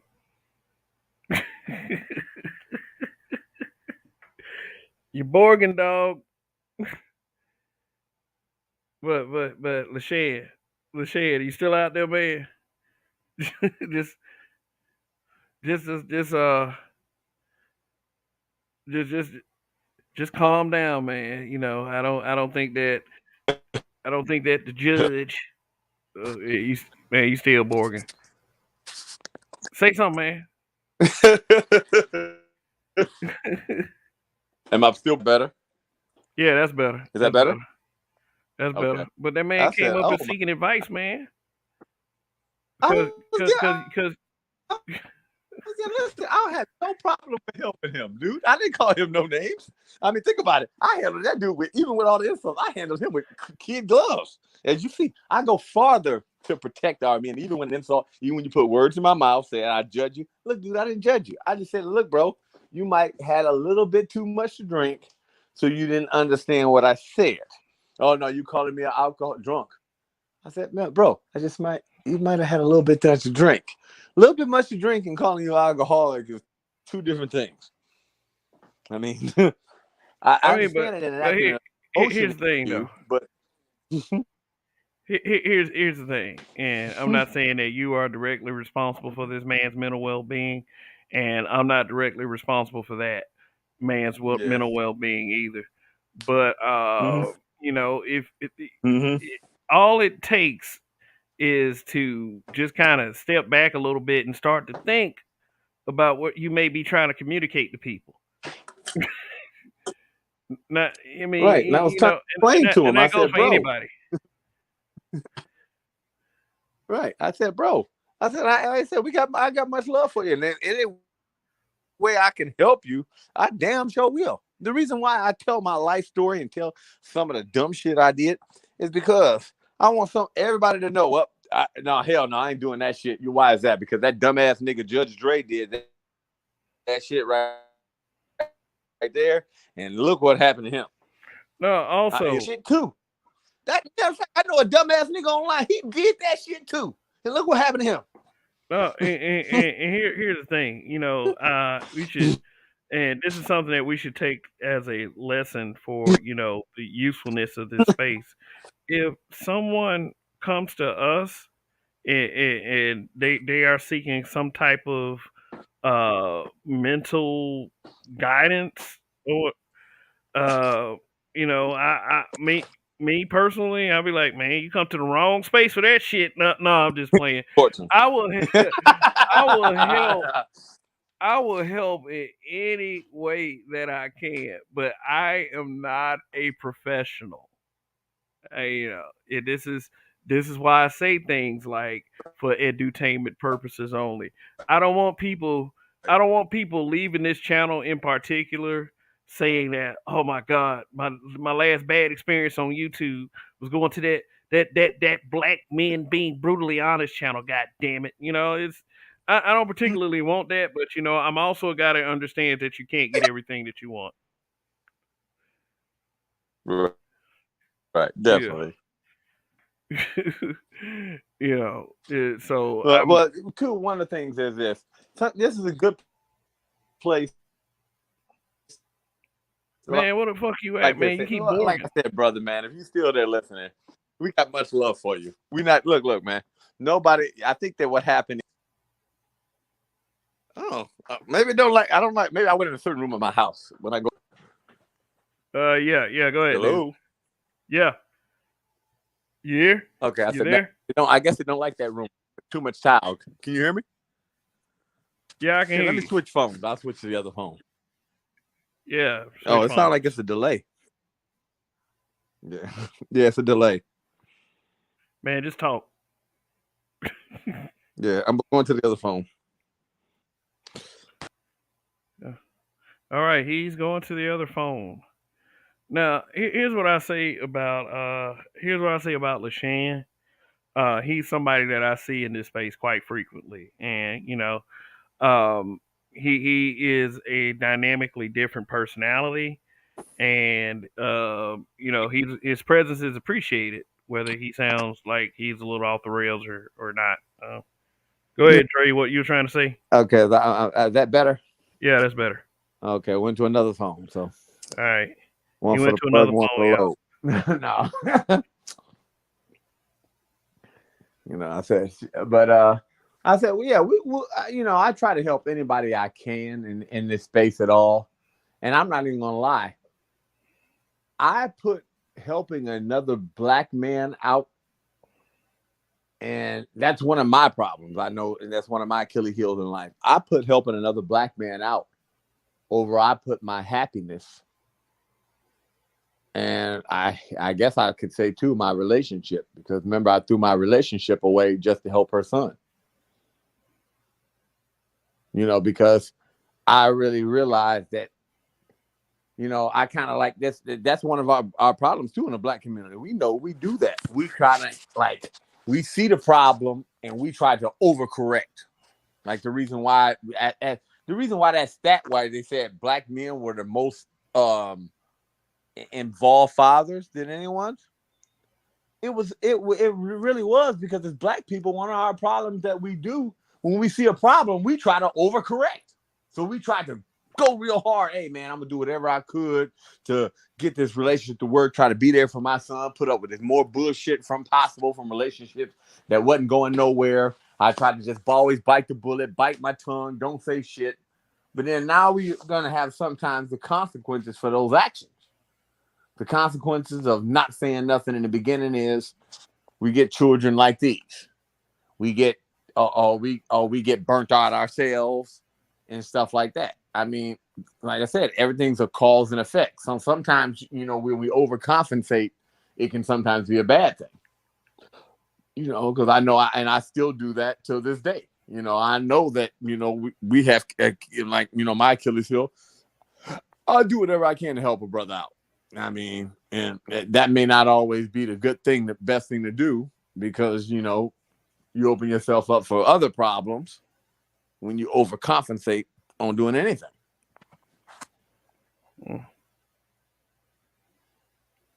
Well, don't overcompensate, folks. Definitely. Yeah, just be yourself, and everything will be all right. Yeah, yeah, but Yeah. let's get to the topic of this gender war, so to speak. Okay. Yeah, we, Yeah. the the the The the war. the reasoning for it. What do you think the reason for it is? I'm not even gonna lie. Somebody probably meticulous as me probably started this whole thing. Okay. Like somebody, because basically the gender war is stuff that's fueled by what? What do you think the main fuel for the gender war is? Let's see how deep you want to go with this. The main fuel. Main fuel. I think it's the lack of accountability for Mm-mm. the condition. Mm-mm. Even deeper than that. Go deeper. Yeah, yeah. I mean, we can go as far as hell, as far as Go how, deeper. how deep we want to go with it. But Well, I'm not gonna lie. I always look at it from a person who, like I said, that the reason why I can see stuff like this is because I used to do stuff like this. The gender war, they really don't give a fuck. It had nothing to do with that. It's more about I can keep people in a certain space talking about whatever, so I can watch them and I can sell to them. That Oh, okay. So that's so is what I was saying earlier, yeah. content It's another form of control. But then the fact that in the beginning it was nice. They always thought it was nice. And oh, good, we can keep the people here. We get this. We know their meaning, know how they think. We read what they were type, this, that, and the other. So then why? I can sell to them. Then what happens is in the beginning it was fine. But now it's like I said, cause and effect. Now it's starting to have Asperger effects because now with the men and women fighting so much, less relationships, less people getting together, which means people spend less money. And then now, like, basically, if people spend less money, that's less advertising dollars. It's a whole business. Once the men and women start fighting and go their separate ways, you realize the men become less productive. Because if I'm not trying to get a family, I'm not trying to impress a woman, and I'm not trying to be this, then you got 80% of the people who ain't doing shit or just doing barely enough. And then I'm not even gonna lie, unless we do some serious correcting in our whole system, we're probably looking at the downfall of the human race. Because I like I said, I'm a far out thinker. Maybe because maybe that's one reason why I was good at the scams, because nobody never knew. But you think far out, think big picture, and I ain't gonna lie, they realize if they don't get this under control, society as we know it is over with. Because the first thing is going to happen, people are going to be fighting in the streets. And when the people don't give a shit no more, people ain't coming to your rescue. Once the system falls apart, then all the thing like that it's really bad. So we need to, change some rules really quick, or we're probably looking at the end of the human race. Let's say 300 years. I mean, it's not a very fast thing, but we won't see it. But look at us. The younger generation's not really trying to, nowhere near as productive as we are. They're not getting into relationships. They don't care about their fellow human being. They don't care about their safety and survival. Come on now. Everyone's living for the exact same moment, which is bad. Because, say you get a corrupt person that's in control of, like, say, social media and all like that. Because you see the Facebook executives came out and said, hey, wait a minute. We was really pushing this bullshit right here, and we was only doing it because we was making money off the advertising. I mean, when people that come out and say that, and you can say that's one of the biggest platforms in the world, and they really watch what you're doing. There's a reason why Apple wants all your information and shit. The biggest commodity is you. No, I know what you think, and I know what you're doing, and all like that. Eventually it's gonna go to where, no, if you got these phones right here, then all this company gets all your information. Because that's really what the fight is about, the privacy shit. It's not had nothing to do with that. It's about who gets your information. And that's what controls things more than ever. And they're starting to realize it now, like you see. I mean, they know that certain parties have certain powers. Like China made that call and Apple did it immediately. Hey, man, y'all motherfuckers want to sell iPhones over here? You got to say a symbol in China's Taiwan. Immediately they changed that shit. Now, wait a minute. I thought Apple, nobody don't tell your ass what to do. You know what I mean? Mm-hmm. But you see that powers that be, when we look at it as a big picture, but, when we say over that, but if we narrow it that down to, say, just gender war and all that, it's a money thing. I mean, people, it's the nice hot button topic at the moment. Unfortunately, the men have decided what they're gonna do already, and there's pretty much nothing the women can do to get the men back to the table, because it's like, they may. It's like what do they call it? You remember what happened to you, you won't forget it. And then unless the the only way for them to you'll know when the government realizes, wait a minute, we're gonna have to enact some changes. When they make abrupt changes to shit, like nope, no, the men for now don't get this. When you see stuff come out like that for men, you realize, wait a minute, these motherfuckers realize these men ain't participating, and we need to get these niggas back to work. We need to get these niggas back productive again. We need to give these people a reason to live life. We need to give these people a reason not to hurt other people.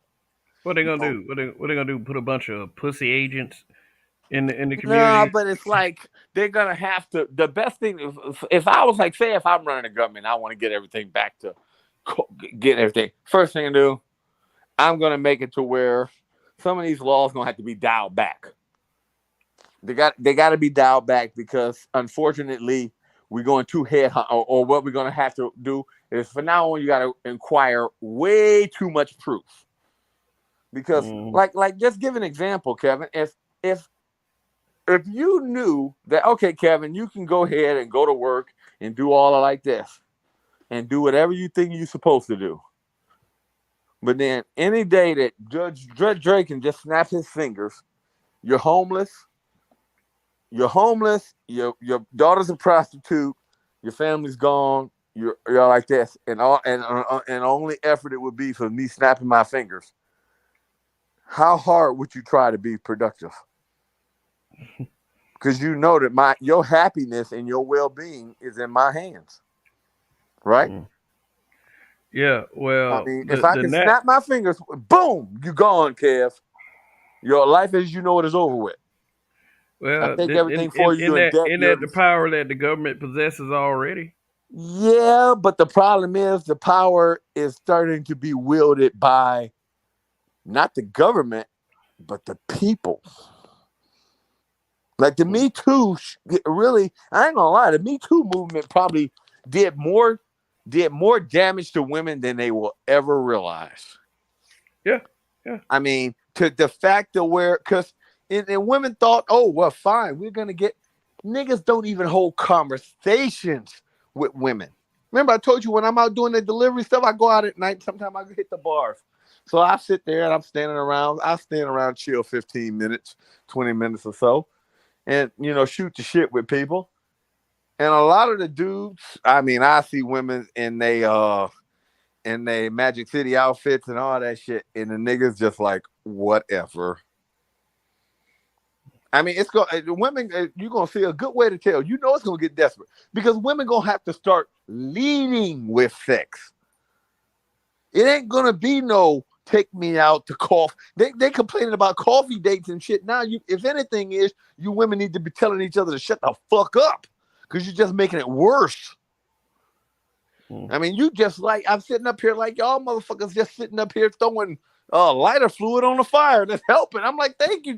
I'm like, you couldn't kill SYSBM or Mick Tyler, any one of them motherfuckers if you wanted to, because you keep just throwing lighter fluid on the shit.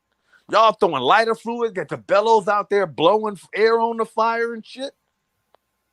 I mean, what's so bad? They don't have to advertise. You keep pushing them to it. Which is one of the points I'm trying to, make with this broadcast. The people complain about the stuff like they want it to stop, but they really don't. Well, this is the problem is, I mean, the women sit up here and what's so bad is making it to the point like this. The men, like I said, I'm not gonna lie. If you in our age group, or like, especially in the next 8 years under us, like me, I'm 44. You like 33 and over, it's probably over with you. Like the highest percentage to people to get married in a successful relationship are kind of like in my cousin's age group, about 8 years older than us. Second us, under us is even way worse. The odds are worse. Like I appreciate Kevin, and I told Kevin, I said that one of your problems is Kevin, because when he was alive, I said you still got hope, and I ain't gonna fault you for it, but unfortunately, it is it's hope is it can be dangerous. I mean, it can be effective, as they say, but trust me, unless the environment change does like a semi autocorrect, all the hope of the world is not going to do it in the world, because you're fighting an uphill battle. You don't have, and to get to 10, like say you get 10% of every 100. Say we be nice, give you 20% of every 100. But if they fighting an uphill battle of 80% of the troops, it ain't gonna happen. Your numbers are dwindling in a way. I mean, you need to, like I said, the only way for that 20% to ever be able to beat that 80 is if, okay, fine, we're gonna level the playing field. Ain't nobody fighting from the high ground. Or now the 20% gotta have the high ground. Then they can fight off the 80. But it ain't gonna happen that way. Yeah. Unfortunately, I mean, it sounds good and all like that. And some people say, hey, they want you to live on hope, and you don't realize that's the problem that the world's got coming now. Once that hope is gone, shit's gonna really hit the fan. Because that's why you see, and like I remember, that's why you see, like with in that Robb Elementary, how them people didn't go into that school. No offense, you're gonna see a lot more of that shit. You're gonna see. I said you gonna know when you see the motherfucker sitting up here and they're like, I ain't going in there. I ain't doing it. I mean, you should already see now. We got the worst of the worst people working at all the jobs. Motherfuckers don't give a shit. I mean, you see it. I don't even know. Like, and every little thing can damn near get. I ain't gonna lie. You probably got more chance of being wiped out in the next 3 years than you did in the last 10. The next 3 years, if you survive the next 3 years, you'll probably be lucky.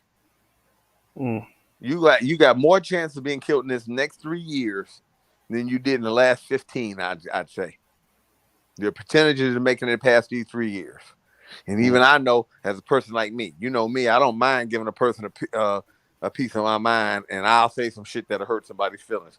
I'd be surprised if I'm here in 3 years, because I need to dial that back a little bit, because I realize, I got to realize what type of environment we are in. The environment dictates that. I might want this and that and the other, but the environment is really what controls it. This man said hope. It is. I mean, here's he said hope. right. Yeah, hope. I know you said something, and I'm not just trying to pull something down. It's true though. It's true. Hope. But listen up, man. Listen up. It ain't hope. It is hope. Hope for what? Hope for what? Because see, I would believe that someone with a bit more optimism was someone that didn't make so many transgressions or errors. That's what I would say about that. But I don't want to be misconstrued as somebody who has hope.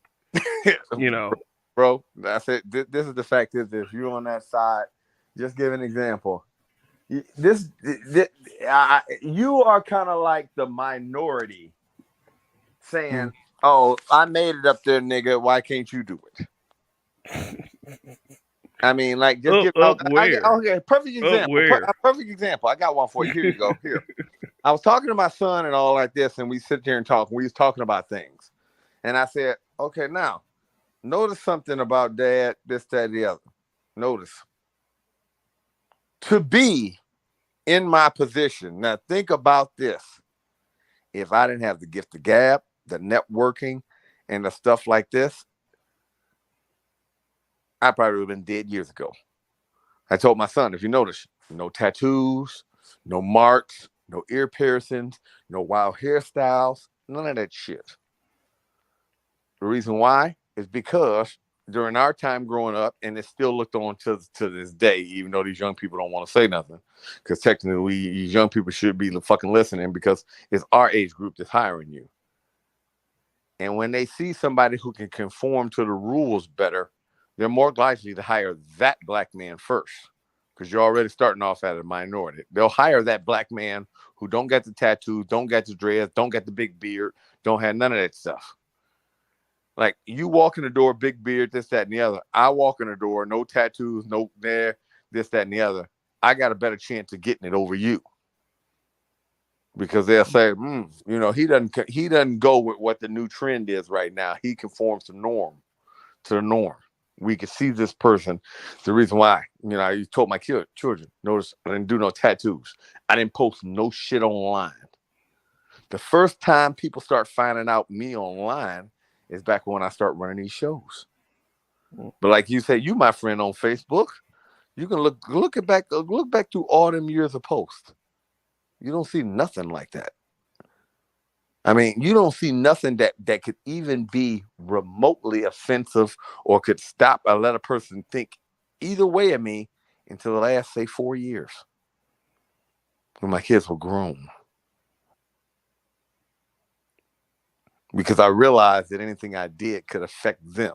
Could affect my earning ability, which then would affect them.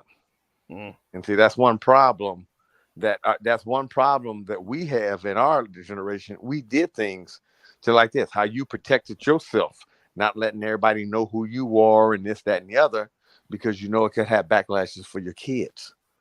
But this younger generation doesn't do that. They don't give a fuck about their kids because they're living only for them. And when you don't plan for the future, it's like, you know, it's like, why plant a tree? Motherfucker, you ain't going to be there to enjoy the shade. You'll be dead. But you understand what I'm saying? Yeah. I mean, that's the reason why. And this younger generation ain't planting no fucking trees. Well, we of course we're not supposed to follow the younger generation. The But younger the younger generation is the one having the kids. We're dying. We're dying. We ain't dead yet. But you understand what I'm trying to say. Yeah, I get it. Right. But, you know, shoot. But well, I mean, but this whole let's get back to this whole hope thing. Where did you even get that from? Do you think that's what I do? I give people hope. I'm not gonna say hope, but I'm not gonna lie, and I'm not even gonna lie. Sometimes I'm guilty of it. Hey man, like you look and say, even after all of my shit that I've been through, would I still like to be in a relationship? Yeah. Would I still like to have that other companion? Yeah. Most likely would have happened. No. And in our generation, like if you look at I'm not a relationship person though. I don't consider myself to be a relationship content creator. I'm just saying. We'll say that because that's something in the manosphere. We'll say relationships or whatever, or say the betterment of the black race. I hate to say something. We're going down before we're going up. I mean, think about it. You got 18-year-olds reading at a second grade level. Like one of the things I made a comment on the thing last night. I'm gonna just tell you how all you niggas is dumb. I'm gonna just tell you out here dating these single mothers, and I said I'm gonna tell you how you know, and I'm gonna let you know if they got a kid, especially if it's a boy. I said just tell them, just say, hey, let me see your phone a second, see what apps are on the screen. I'm pretty sure that 90% of them don't even have an app to tell them, because you know all schools, that's nationwide. It tells you if the kid did the classwork today. It tells you everything. How many of these women that you date got that app on their phone? Because that goes to show that they're living for themselves today. And they're not living for tomorrow. Living for tomorrow is I'd have that app on my phone, so I'm watching my kid to make sure he's doing what he's supposed to be doing. That's living for tomorrow. Yeah, well, my suggestion would probably be to get people up to speed on technology. Well, come on now, that shit bit. They didn't had that app for years. Now think about it. Now go to show you is, but they'll be the same ones. I said, I didn't know he was. What the fuck? How the fuck you done known this boy done gone to school for 4 years in high school and you didn't know he wasn't graduating? I mean, like after a while, come on now, you got to take some fucking responsibility yourself. Half the time, the children ain't even in school. Like a friend of mine, as a matter of fact, I need to get him on the panel one day. He dropped out of school. Me and him cool, you know. And he said, one of the things is this. He said, man, I thought it was all cool. My mom was all like this. And he said, I realized I should have been with my aunt longer. He said, because my aunt was hell no. What? You ain't going to school without no backpack or no folder. Let me see. I mean, like what? My mom and them never asked none of them damn questions. And Mm. he's only 5 years younger than me. And Mm. that's a common occurrence. Like I always just say, bad baby mama starter kit, big screen TV, a pair of Jordans, a jogging outfit, and a PlayStation. Mm. You don't believe me? Look at this is how you can tell that most of the women you probably dating. Go back and when you're sitting up there looking at their pictures and you're looking at their ass posing up against the Christmas tree at 40-something years old. Now, watch how many times you look. Go back and just look at the pictures of the kids. You notice you only see them around special days and shit like that because basically that goes to show. I'm gonna show them off around Mom's Day, their birthday, Christmas, or New Year's or something like that. But like, look for pictures of everyday things. Like, oh, we were out here, just something had happened. You don't see that because basically, it's they want the attention. They don't care about your ass. You should already know. And unfortunately, is the state and the governments are starting to realize that they're going to start doing some overcorrecting. A good way to say it, they're going to have to. And this is how you know that they're paying attention. They're going to have to say, well, wait a minute. All this money we pumping into the black community and ain't shit happening out of this motherfucker. I mean, like, they're going to look and say, what? We done gave these bitches the kids. You done gave them this, gave them that, gave them this program, gave them that program, gave them that program. And on this fucking we getting this damn near, they still going their race to the bottom. But yeah, we can bring some foreigners over here, give them a free place to say this, that, and the other, and these motherfuckers become productive citizens. Mm. I mean, so what they gonna see? Either cut their losses and eliminate us as black people, or they gonna have to totally do some super dramatic changes because you got to right this ship. And unfortunately, the problem is they say, hold your nose. It's the cold water, man. You know, we don't, a lot of people don't, and this is the problem. You got a group of people who you can't tell them nothing. Think about it. That's the reason why they having the problems now. If the motherfuckers gonna watch them, they're gonna start building, they're gonna be putting women in jail like a motherfucker in the next 5 years. Because they are seeing this shit is getting out of fucking control. And they realize that they cannot control it. No, I don't think that it was. I think the only way that it was meant to be controlled is through incarceration, though. Right, but this is the problem is they realize at incarceration, but then they realize this is the problem.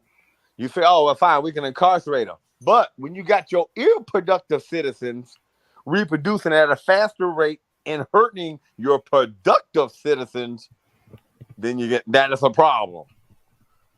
Because the ill-productive citizens are totally just taking more money out the system. There's nobody there. The productive people who are paying money into the system ain't enough of the motherfuckers. So the system has itself. If they want to, the system as itself is going to collapse. Because you say, wait a minute. Over here we got a steady increase of motherfuckers that ain't doing shit. And then once they get near the motherfuckers that are doing shit, either they get them to be less productive or they hurt and killing them.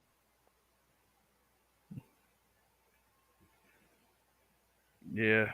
I mean, they're gonna realize. They realize the reason why. I ain't gonna lie. The reason why some of these companies got hell no, you can't advertise there. Why is that? Because motherfucker, we already know you trying to, you setting up these kids for that. No, you can't advertise here. You can't advertise kid cigarettes there. Oh, Joe Camel got to go. He can't be shooting pool and shit like that. You got to go back to just a camel out in the desert. They knew. I mean, they started to see it then. They realized what was controlling everything, and they realized that wait a minute. In the beginning, it was okay, cool, we getting money, this, that, and the other. But then now they see it's gotten too far. It's like the forest is on fire, and these motherfuckers out here just with buckets of water trying to put it out. And they realize, wait a minute, we need to come with airplanes, airdrops, we rain dance, and all that shit. because we are literally going to hell in a handbag. Okay. We got Rael up here. What's going on, brother?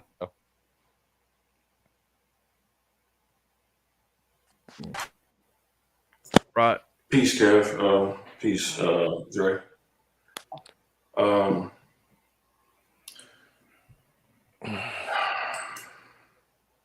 it hurt the feelings. If I asked a question, no, nigga, you don't come here asking no question. I'm just fucking. if I asked a question,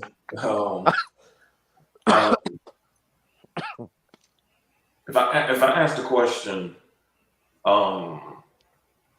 just in general, in this space, what black business, and tech oriented channels do you watch? We're probably not going to get a number. But if me myself or just in general? I'm saying in general. I'm just saying to men in general. But if we ask the question, how many, content creator do you watch that talk about relationships? Dudes are going to list a whole bunch of channels. Well, of course. Yeah, they're going to list a whole bunch of channels. And so, okay, here's one question on that though. Which one is more important? Think about it from the whole of the system. Ray, I haven't even finished my talking point yet. No, I'm just asking you, which one is more important? I haven't even. Well, if you want me to say what's more important, the productive channels are more important. I don't think so. In terms of men's development, I've seen this take place throughout the years. You could take a boy who's been around a bunch of girls his whole life. As soon as you put him around manly men, his behavior starts to immediately change. Mm-hmm. He begins to adopt the walk, the talk of these men, because there's something that's embedded in him from a DNA perspective that makes him realize subconsciously that this is what he needs to emulate. This is what he needs to model his behavior behind. That's how powerful masculinity is, especially to a boy, even to men who never had that kind of training. Many of us, man, we came up through the 80s and 90s. A lot of us are 90s era. And one thing that even if you didn't have a father around, one thing that we had was OGs. And OGs would give us, not the ones who was trying to tell us to mac holes, but even though those cats, there were some cats who existed who taught us how to actually figure out what the behavior was from females. But you had a lot of them who would try to show you where you need to be looking to, what you need to put your face in. Sometimes these cats might have did time, like they seen the various angles of life to the point where they say, hey, don't slide in the direction I went to. I ain't have the access to things that you have now. You go over here and you do this thing that's differently. Even Ice-T said when he was out in the streets, he said his boys told him, like, yo, you good at this rapping thing, get out of this game, man. Like, I can't go there because I don't have that talent like you do, but you get out these streets, man, and go do something with your life. Because that's what your boys would your crew, they wanted to see the best of you. In this era of time, that's not what you see from a lot of dudes. Like, a lot of these dudes use black males' issues, whether it's men issues, whether it's black boys' issues. They use it as a shield for themselves to hide the fact that they ain't really hitting on shit themselves. And they do it in the same way that the females do. They do it in the same way that the females do. who try to use the Black Girls Rock thing as a way to hide their failure as adult females, not women, but adult females, to hide their failure behind them too. They don't care about the development of Black girls being into women, because if they did, when you have a state senator come out here twerking in public, that should galvanize women to say, "Hey, we need to do better than this." But that would be against the code. But this is the problem. Hold on. Let me finish. Right. So my point is that this stuff is not what it's made to seem like. I'm 43. I'm gonna be 44 this year. We have males in this space in their 60s. Mm-hmm. Males in these spaces in these 60s who men in our 40s have more wisdom than they possess. Mm-hmm. And what pisses me off is when people try to confer terms on them like they're elders, when they don't move nothing like an elder moves at all. And what you see is them trying to do what they have been doing for years, use the youth to maintain themselves. Mm-hmm. And when you talk about the issues that really truly, forget the women for a second, when you just start talking about the issues that really face Black men and specifically Black boys who reading levels are just really abysmal, this is really not a time for self-aggrandizement. This, I mean, if you're really going to try to make a move, this is an all hands on deck time. Mm-hmm. You know, because if you don't get it now, you're never going to get it. And so for me, I've just had enough of dudes like. One minute people say we won the gender war, and then they keep rehashing it as if we haven't won. So if we won, then that means there needs to be a shift to another direction, to another point to go further than to keep rehashing the same bullshit over and over again. But many of the people who rehash the same bullshit over and over again, that's their only content. They don't have anything else to talk about. So they just keep rehashing the same things over and over again. And things ain't really, individually, you got people who make certain moves. Because I've been in the space long enough to see many dudes, many audience members say, "Man, we gonna keep talking about these bitches all the time? Can we talk about something else? Can we move to something else?" So it's not like the hunger for it isn't there. Mm-hmm. It's just that many of the popular content creators, for their own self-aggrandizement, they like to keep rehashing it because it makes them popular and successful individually. But the problem with that, bro, is this. I'll just give you a perfect example. Remember, like I said, step back from just right here. Look at a bigger picture. Stand back. This Judge Dre looking at everything. Remember, like I said, I'm good at stepping back. Okay. Your same thing is that. We want to say we need to get to tech and industry. Over in Asia, Japan, they were brought up like that. Those children like that, they got tech. Like the average kid over there can blow our kids away in tech. Like a high school student will blow the kids over here that damn near starting college in tech. The average high school student over there, they were raised in tech industry. They were taught that from the beginning. Their society is dying because they're not in relationships. Their society is not as productive is because they're not in relationships. Relationships fuel more than tech and us learning everything else. You got to start at home. And that's the reason why it's the downfall of the society. So for the dummies to sit up here and say, well, we don't need to be talked, because no offense, you ain't going nowhere unless you're together. I mean, we ain't going nowhere. And this is the problem. The women can't sit up here. The women have this aspect. We don't need no man for shit. You don't see the men saying that. Because the men know logically wise, you ain't going nowhere without. there wouldn't be no big line. See, it's not real big here, but we starting to see a little glimpse of it now. It wouldn't be no big thing. Next time you bored, watch some of those lying flat videos. Look up lying flat overseas.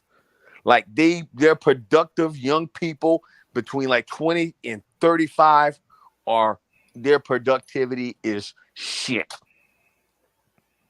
And that's what kills the government right there. That kills your way of life.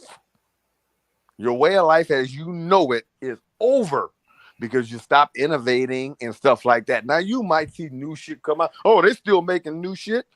But if only say if I got 80 people working on 80% of the people working on trying to make something new, and then now we boosted down. Now we only got 40% of people trying to make something new. And then the next generation we got 20% making something new. You understand what I'm saying? Then you get like kind of like, did you ever watch Stargate? What was those? The Anunnaki? What were them people called? And they said they got so technologically advanced, but then they forgot how to reproduce. And that was the end of their species.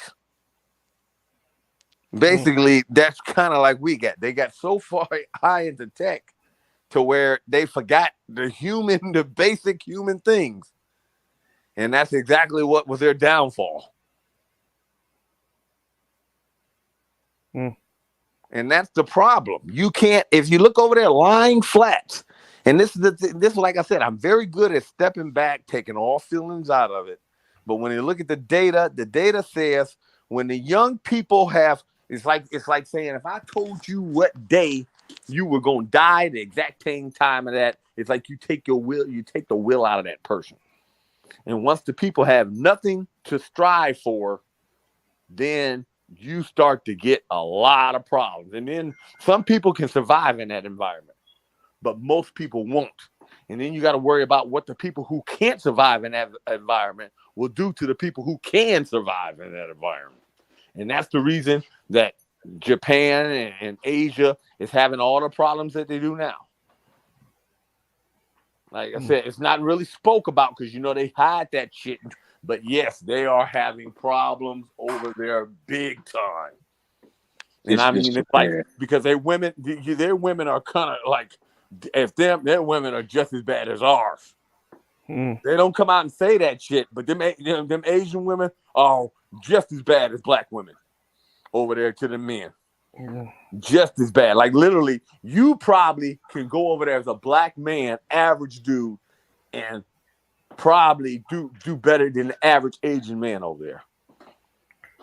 Because like literally, they are horrible to them. And that's what they see. Once you got a breakdown of that right there, then society as a whole collapses. Look it up. I ain't gonna lie. I get bored sometimes, so I pay attention to like other shit. Like I ain't gonna lie. I don't even watch TV. So you talking about Japan, Dre? Like lying flat. Look at that lying flat. They don't even like literally. They even stopped posting videos on it because it was really catching on, and I mean. It was like, and now you're seeing a good way to tell. Look at after the pandemic, all these jobs out here, and you see niggas ain't taking these jobs. I mean, it's job now. You can say, oh, because it ain't enough money, this, that, or the other. But think about it, them niggas over there overseas were living poorer than us. I mean, them people were. I mean, they were working 10 times harder and making way less. And and them people lying flat, as they call it. Yeah, hey, let Donnie get in real quick. Yeah, what's going on, man? Fellas? Y'all are all over the place, I see. It's an interesting conversation.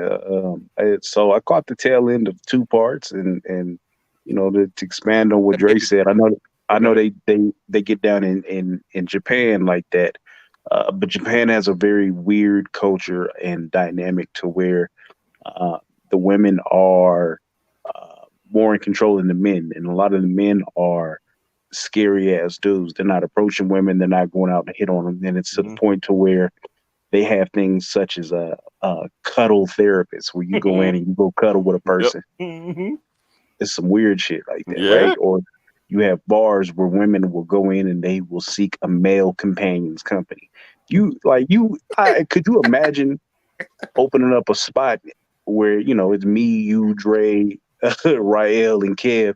We're like, yeah, ladies, you can come on in here. You can pay to come sit and have drinks with us and Right. enjoy our time. Women would laugh us the fucking Hell yeah. That shit would off the face of the earth. and them people becoming millionaires over there doing that. So, it's a different dynamic, but they also have a really strange culture in a lot of ways, and they just move differently. But, as far as American culture, I think a lot of our problem is we've become too open with all the barriers have dropped off with sexuality, femininity, XYZ. You have a senator twerking because she feels it's an expression of her sexuality. However, it's not time, place, or she's not even in the right position to be doing that foolishness.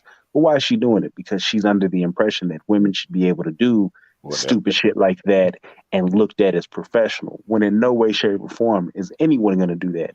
But, they sell black women that ideology, and they take it and run with it, and they're the only ones looking stupid at the end of the day. I mean, but it's our fault that we don't support it. Yeah. Well, let them go off and run with that foolishness. But they all regret the shit in the end. I think who was that? Megan Good was talking about she wants a baby. Bitch, you had all that time to go out here and go have you a baby while you was out in the streets with your husband and everywhere else. Now you at the point to where everybody looking at you sideways. You want to slow down and get your shit together, and only enough to procreate. Right. That's the culture we have in the black community. Black women want to get right, act right, settle down, and become normal, everyday, Claire Huxtable type women when they are past their prime, or they've been smutted out and they hit their whole mileage. No, you need to be on that point when you 18, 19, 20. But what do they tell black women now? Now, girl, you don't need to slow down till you about 35. Huh? It's foolishness. It's absolute foolishness. And it's going to be, it's going to be ultimate demise. But, in the same vein, there's a lot of dudes who will tolerate that shit and will run around and tell these women that they'll drink their bath water. Encouraging the foolishness. See, the thing, the thing is that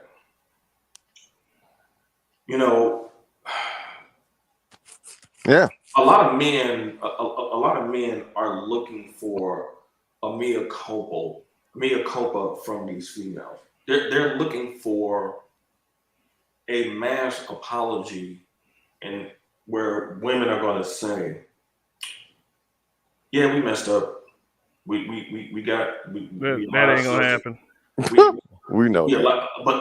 But a lot of dudes have those conversations with females, expecting that response, and it's never going to happen. Especially from a group of females who are taught that no matter what they do, it's not wrong. All right. There's just no way you're going to get that from them. So that's why if the conversation is, and I've heard popular content creators say this in the last 4 years, multiple times, well, we won the gender war. Okay. All right. Well, if you say that, then that means there has to be a pivot then. Because if you want something, then there needs to be a pivot to another direction, not having the same type of conversation as if you didn't win anything. And that's really what the issue is that you don't really, I don't even really put this on, I put some of it on the audience members, but I've seen many people in audiences push for something to go a different direction. And the reality is, like I said before, many of these popular content creators do not want it to go in a different direction. Just like doctors don't really want to come up with a cure, because ain't no money in the cure. It's money in treating the symptoms. So it's the same kind of concept. You know what I'm saying? And Dre, you know this, like, even going back to the early Tommy days, man, like, there was a point in time where you had Tommy trying to, do stuff with Tahuti and Tariq Nasheed and I know. I remember back then. I wasn't so bad. I sit there and laugh because when he made the video. Let me finish my point. They would because a lot of people will say, because they see the Tommy now, they will try to make it seem like Tommy never try to work with anybody. Right. He did. And then he got burned. He didn't. He was burned. He would burn and if you work with Tommy within a month, you'll be burned. That was his normal forte. And I mean, so that's what's so bad with him trying to come back now. It's kind of like too little, too late. Well, what I'm saying is that that's going back to like 2012.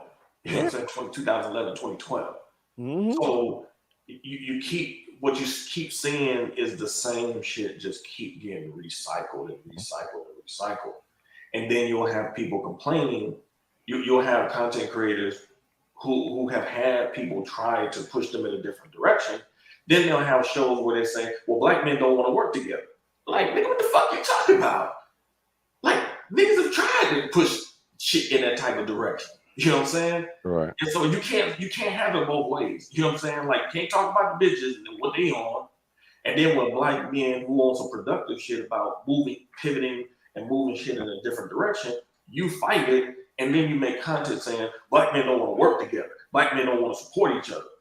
Nah, bro. Like, and that's the circle jerk. Because a lot of the people that's in the space now, they weren't around for those battles 4, 5, 6, 7, 8 years ago. They weren't around long enough to see.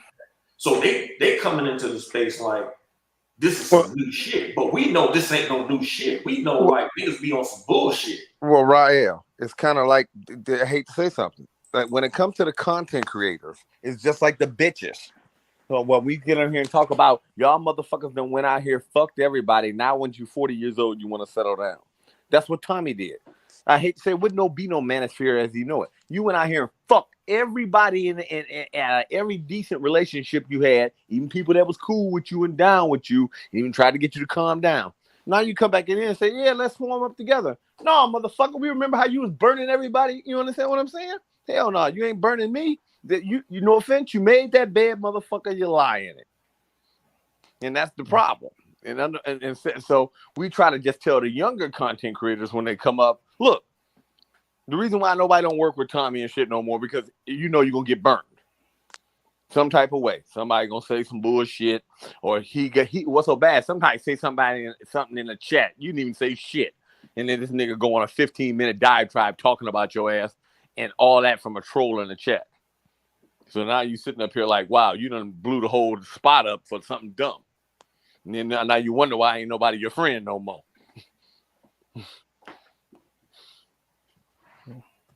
To me, overall, like, you know, I tell a lot of these young dudes, man, you know, just be careful who you listen to. Yeah.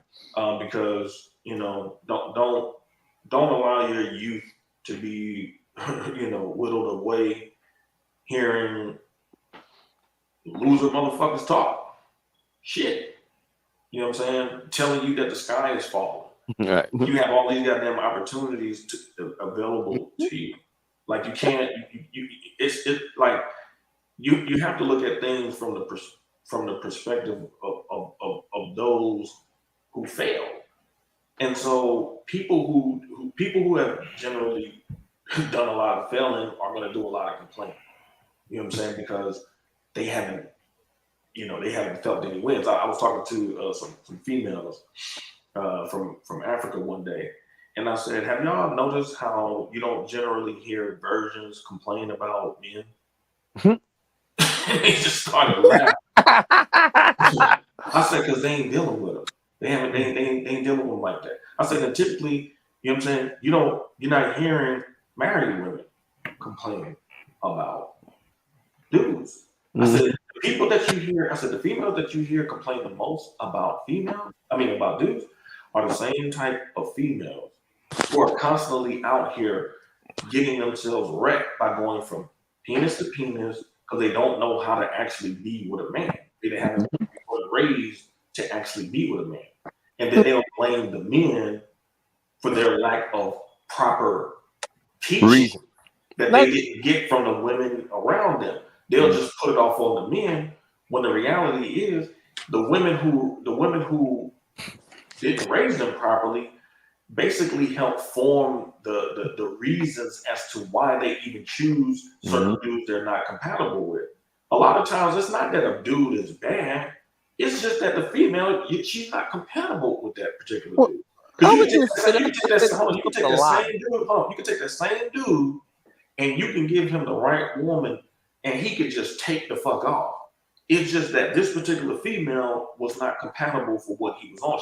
She didn't affect him in that way that this new chick affected him. And so, a lot of times, man, it's a lot of dudes, man, out here who just really have never really. And you know this, like we see what you do, as far as like working on house stuff like that.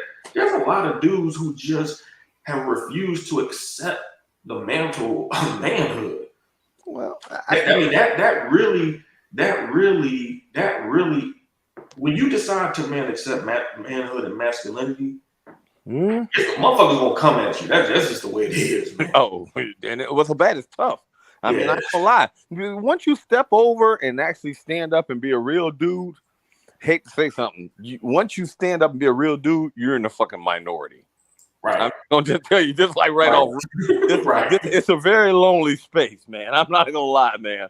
And I sit here and laugh because remember, I was one of the ones. Like I sit here and laugh. You never heard me even say until like I mentioned it a couple times recently when they talk about the podcast and doing the show like that. The one who was always running panels talking about men and women's problems, first one did that was me. When it was running, shows always were panels all day. That was me. But you don't hear me. Yeah, I was the one that did it first. Everybody biting off me. We talked about that. Because I realized it's an ongoing thing. And it doesn't matter who talked about it first or whatever. It's a problem we have that we definitely need to work on. And unfortunately, unless we get this problem underhand, unfortunately, this might be the end of the human race. I mean, we like in mouse utopia to where, like, I don't remember if you really studied that process. We at the beautiful one stage. Did you ever study that process? Yeah. At the beautiful ones. That basically it was like to where they had a group of mice and they were just like, they didn't try to reproduce. They just really cared about themselves. And that's the kind of stage that I look at the human evolution. We at that stage. And usually what happened after the beautiful one stage, it was a huge population decrease. And if I had to say that's what kind of stage we at. Now, I hope I'm wrong because I ain't going to lie. This is something I don't want to be right about. But usually, I'm not going to lie, I'm pretty good about seeing 4 things like that. That's the reason why I can take my feelings out of it and say, okay, all personal things aside, what do I see? What's going on? Look at all aspects. Don't take no sides. And I believe we've come to that point where it's like almost everybody's for themselves. And unfortunately, when everybody's for themselves, communities die. Well, I'll say it like this, and this is going to sound super harsh. If we let our community die, then we deserve it. Oh, see, somebody else said it. Yeah, birth replacement rate down. Yep, they only groom. So I was surprised. So, see, I thought that I was the only one that I ain't gonna lie. We deserve to die off. But I mean, this is the problem. We already at that eradicate stage. Us.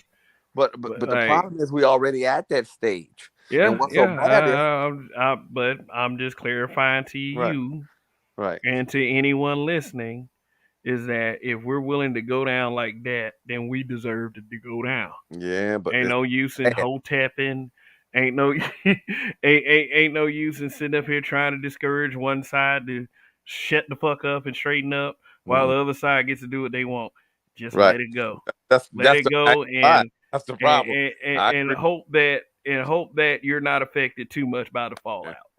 I'm not gonna lie, because I think that's what men. Either we need to, as men, I need to say this one of the things we need to do. We need to step up and either force this shit to the ground and crash and burn, or we force them back to the table now. And what I'm trying to say, like literally, I'm not even gonna lie.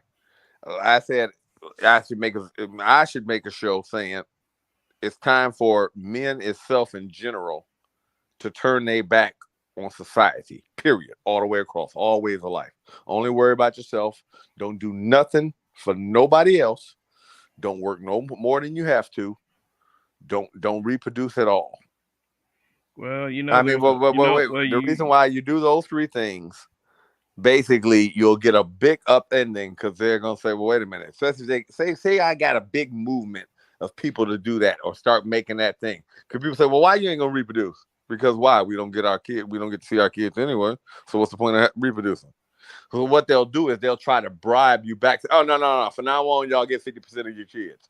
Oh, no. From now on, no alimony no more. You might have to pay child support, but no alimony. I mean, literally, they're going to try to do whatever sometimes you got to go extreme right to make them go. So either we going to go extreme right and bring you back to the middle, or we're going to go extreme right and then we all die. Which one you want? Let me tell y'all a story. Okay, so during the 1800s, I think it was late 1800s. No, this is when Britain was colonized. This is when Britain colonized India. So now India was a whole different kind of beast, Kama Sutra, and the women, being in service to the temples, and you could go there. I mean, just all types of stuff was going on. So, I mean, you had just such a different two clashes of civilization take place. So what happened was many of the British soldiers started dealing with the Indian females. And, you would have officers' wives who would come and visit them, and they started hating.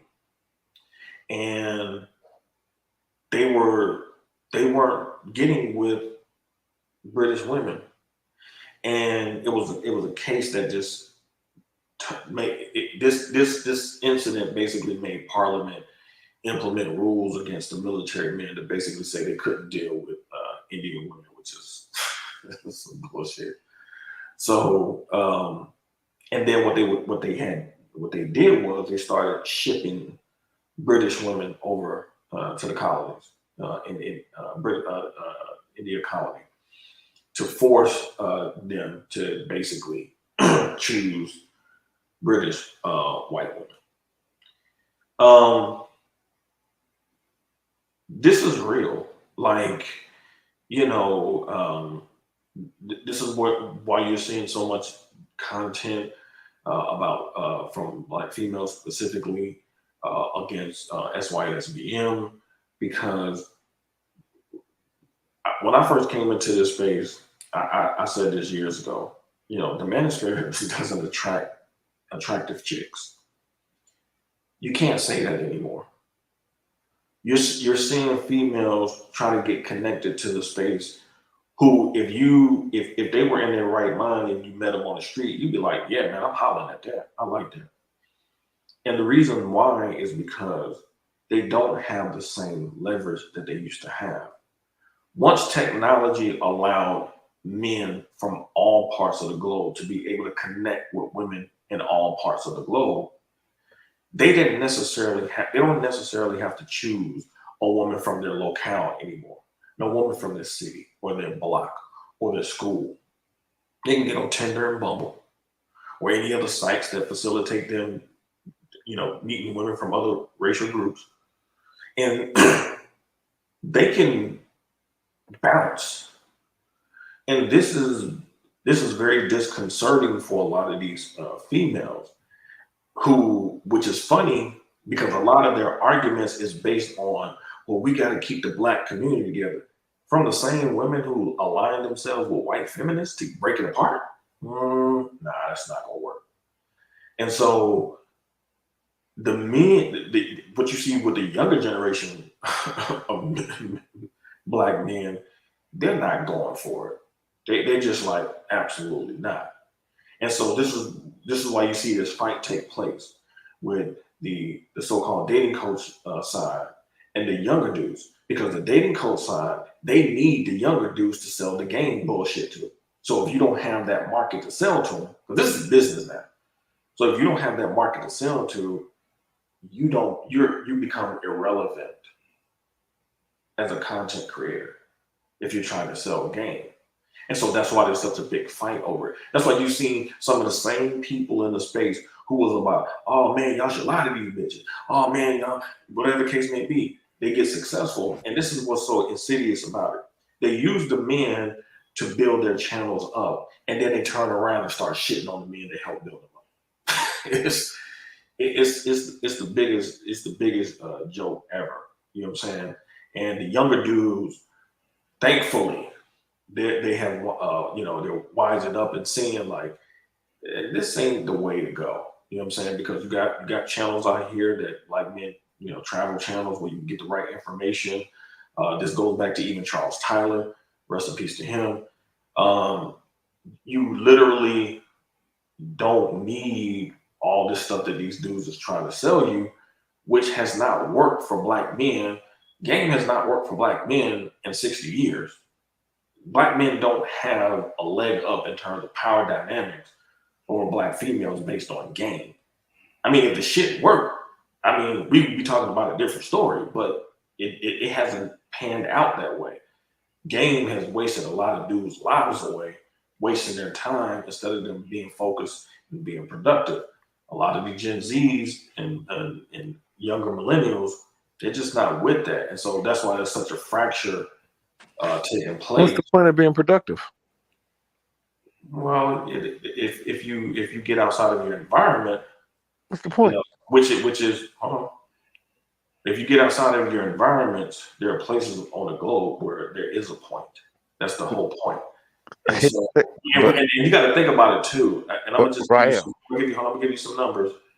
I'm gonna give you just some numbers just to put that in perspective. Our group is 45 million. In Africa alone, there's 520 million women alone. So those numbers, you're talking about 520 million dwarfing an entire group. We're not as big as we think we are as a group. We just have the advantage of being in the United States and having the access to the technology and stuff like that. But culturally, hold on, let me finish. But bro, you going on a tangent on that. Where you step back a minute. I'm not finished. Culturally, bro, you're going down the same line again. Culturally, step back 30 seconds. Culturally, we're the most efficient group, and that's the issue. It's a cultural deficiency. Bro, it has nothing to do with that. The environment says it. It doesn't matter what type of. If the environment says that we ain't eating wheat no more, and we can just go right over here and sell our wheat.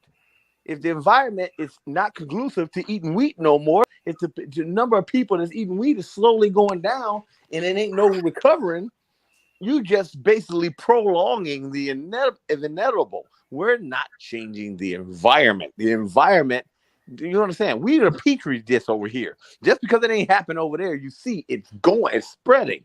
Just because it was over here, it's over there in Asia, it's in Japan. It's like you see it's popping up everywhere. The environment is conclusive to that behavior.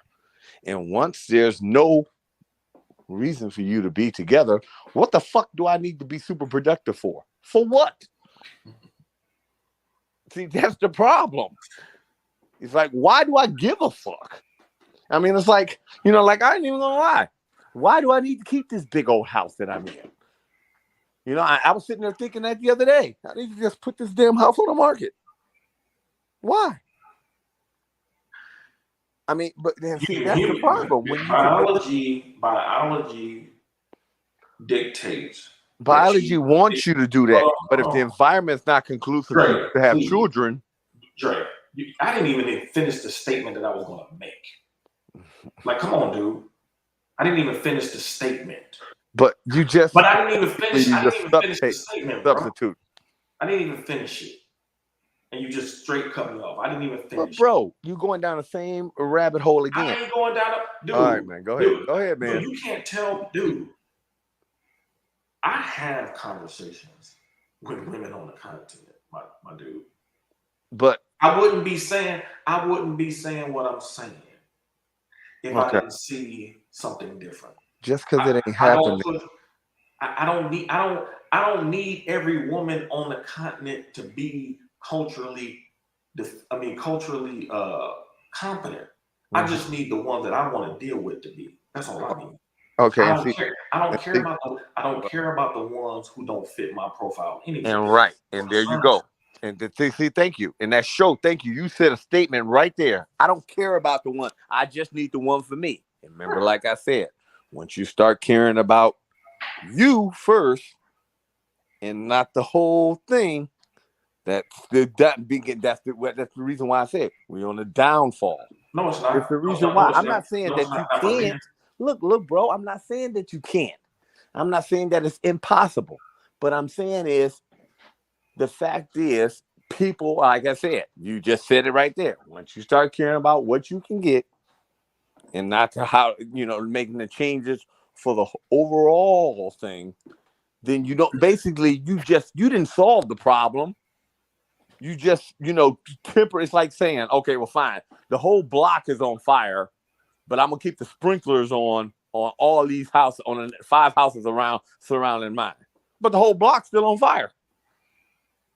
I mean, the whole block, everywhere else that the water ain't raining down is on fire.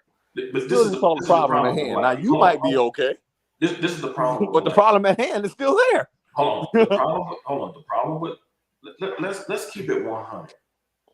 When the fuck has being pro-black for black men worked out for black men collectively? No, I never said pro-black. But I'm just saying. When we say if you're saying our people, you're talking about pro-black. That's being pro-black. No, I'm saying this. When I say people, I'm talking about human race now. Okay. So when we break it down to black men, as far as black people is concerned, when has being for the entire group worked out to our benefit? Well, it's never worked out to our okay, then. So but unfortunately, it's no offense. Complain about them. But bro, what I'm trying to say is this: if you're gonna make a decision, this is the time to make a decision for your damn self. Well, no offense, nigga. We've been doing that shit. I mean, the men in this area, that's all we've been doing. That ain't nothing new to us. No. I'm talking about as a collective of men. Not even a collective. Let me dial that back. Enough of productive men making an exit puts a big dent in the group. Mm-hmm. It's gonna force some motherfuckers to stand at attention and say, wait a minute. when you got 20, 21, 22-year-old females who look attractive physically, getting online complaining that black men don't approach them in clubs, it's making an impact. So what I'm saying is that it's just like LeBron when he was a free agent, when he was in Cleveland his first time. Man, everybody wanted him. And that's how black men need to view their value. Look at yourself as LeBron James, hadn't even hit his prime yet, was what, 25, 24, 25 at the time? And make sure you get the best deal for yourself, because this macro approach to it always keeps black men stuck in a state of paralysis. Because you look at it from a macro perspective, like, well, what about everybody else? Why don't each individual black man in his own life think about what's in his best interest first and move accordingly like that? And I'll tell you why we don't do that. I'll tell you why. If we meet in the same space as men and our families rock with each other, cool. Right. But you got to think for yourself first. That's all I'm saying. But bro, I'm gonna tell you why we don't think about ourselves first.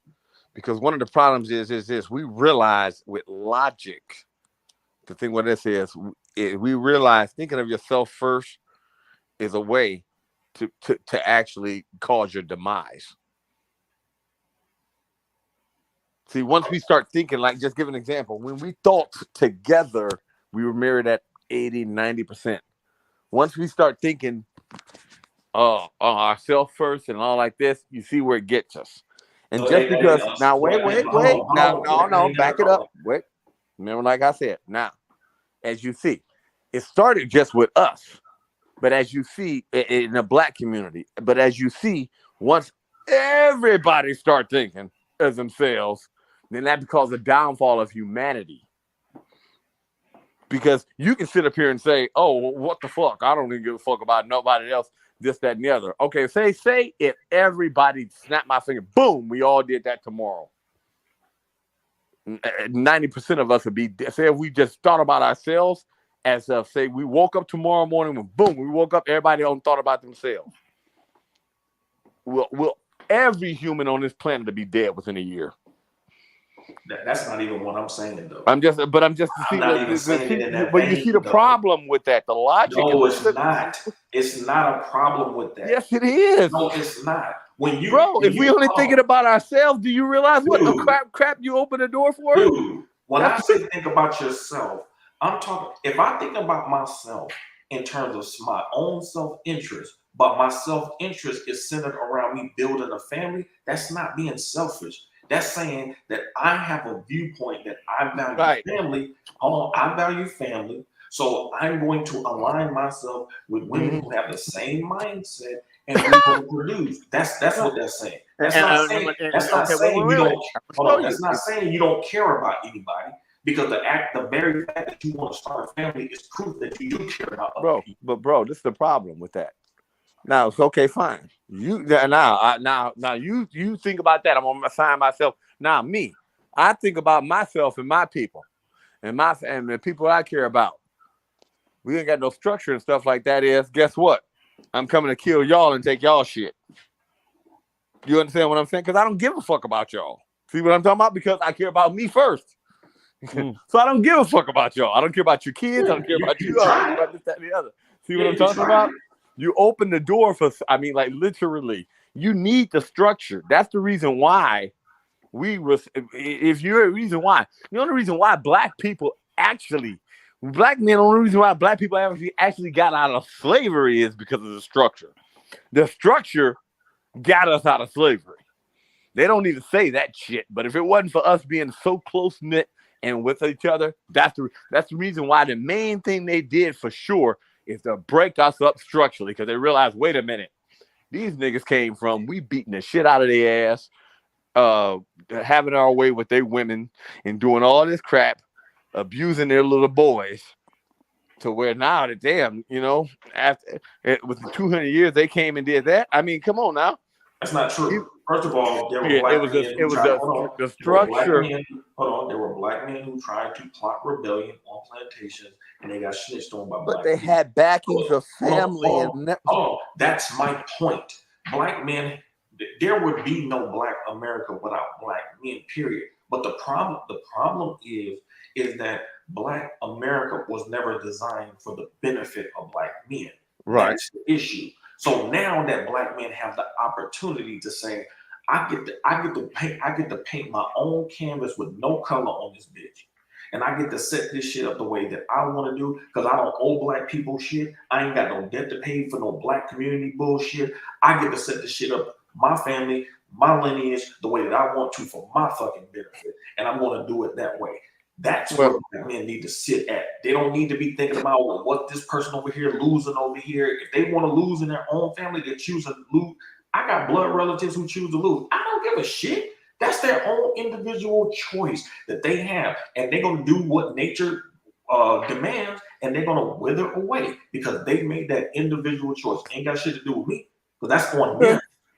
Well, just saying it's right. Like the all, like we realize the all of, like me, for me to be said, like me, you see, I'm multifaceted. I can do damn near, as you say, anything, this, that, and the other. But to sit up here and say that I don't need nobody, I could just do. I would never do that. Never be all off of myself. Because I will admit, if it wasn't people who helped me in that little thing, because certain things I just don't like to do, not good at, or things that I wouldn't even be able to do, say enough to survive. Say if just the shit went and we just went all out, every man for themselves. And see, I mean, I do admit we do better at it than any other group because we're used to it. But the problem is, every man for themselves is not enough. There's not enough strong of us. There's not enough of us who that can fight off the people who, like I said, who will come after you. You're just a better target. No, I never said do it by yourself. But my mentality is being with like-minded individuals. Yeah. First, we've seen the history of Black organizations. One of the few Black organizations that was actually successful at their mission was the National Negro Business League, started by Booker T. Washington. And Black men as a collective have not followed that model. You know who followed that model? The U.S. government through Teddy Roosevelt. Of course. The U.S. government used the National Negro Business League's template to set up U.S. policy through business, getting its idea from a Black man. So if it's good enough for a white man to use it, Black men should be using that template, hook, line, and sinker. But you know what we've done, and I say we in quotation marks. I don't do it. Black people, especially in academia, because they don't agree with his methods, even though he got the results. Because they don't agree with his methods, because they like to sit in their classrooms and bang on a white man from the classroom and books. When Booker T. Washington actually had to do business with white folks. He had to carry himself in a way that he could get shit done. And one of the first things he did for Black men was design a trade fucking school, because he knew Black men were going to need those skill sets in the new industrial economy that was forming, because America was moving from an agrarian-based economy to an industrial base. But he don't even get the credit for that shit, because you got too many black males who look at his productivity and be like, well, but he wasn't in the white man's face all the time. That ain't how you make moves. If you when you're making power moves. And oh, by the way, he also had cotton expeditions where he was going to be trying to formulate a new cotton economy in places like Togo, when he was doing business with the German government too. But see, black, I don't even fault the females for that. Black men as a collective dropped the ball on that program. Because you know who follows that program to the T? Many Hispanics follow that same model, building their economy through their blue collar workers, men like yourself, who and you know this as a blue collar Black man, you don't get the most respect in Black America. You don't get that respect like that. Of course not. I mean, like, that's my point. That's my point. But the problem is, like I said, it's an underlying. Just like I said, it's just because it hasn't hit the Hispanics and Mexican as hard as it's hit the Black people first. It hit us. It's like, just get see. It's hitting the white boys. It's hitting them. It's hitting the Asians overseas. It's hitting the Japanese. It's hitting the. It's hitting even some Russians there. Like you hear peaks of it trending in Russia and even over in Italy. I mean, the problem, like I said, it's once that just because it's not as prevalent, it's like saying it's like a disease. And unfortunately, it's like we see the disease kicking up, and at just certain places are at different stages. It hit those who want to accept that bullshit. Be honest. Well, but unfortunately, the problem, bro. But wait. If 80% of your people accept the bullshit, eventually it's gonna be none of you left. Have you ever felt that Black people as a collective was your people? Have you ever really felt that shit? But I mean, think about it. If 51%, wait. If 51% of Black people don't have kids, there's technically, and that rate is increasing. And I mean, like, have you ever felt Black people as a collective was your people? I ain't never felt that shit. Right, but no offense. We remember, I'm just talking about society and humans as a period. That's what I'm saying. It's bigger than just Black people. You know, I'm saying to you, this our people thing is the thing that keeps Black men in a state of paralysis.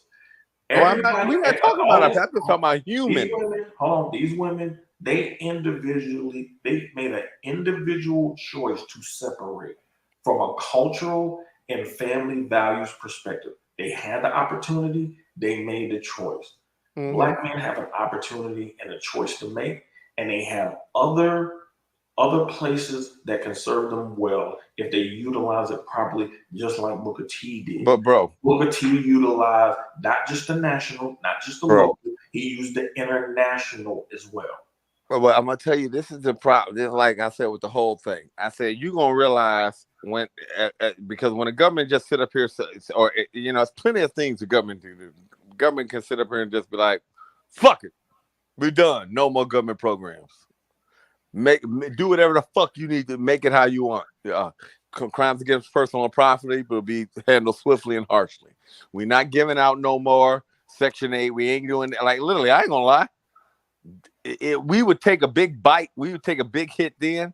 But I ain't gonna lie. That would probably be the best thing for the world, period. We get rid of all these like free programs. So the fact is, the only thing is we got a motherfucking place for you to go get something to eat. That's all you get. We open up the kitchens, so you go here and at least you can get a meal. I ain't gonna lie, you can get productivity back that way. Because one, you'll give people a reason to work together again. Because see, now they have like with them being so much for sale, so much for self. There's no reason to get involved as long as I got a government program where I can get half of it from them. Now I have to cooperate with somebody because I need their energy, help, and resources too, so we can do something.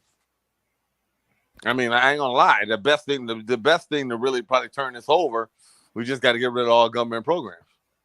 Like literally, and this is what you get. You live in these type of houses right here. It ain't gonna be nothing special. We ain't doing no Section 8. It's gonna be like schoolyard dorms.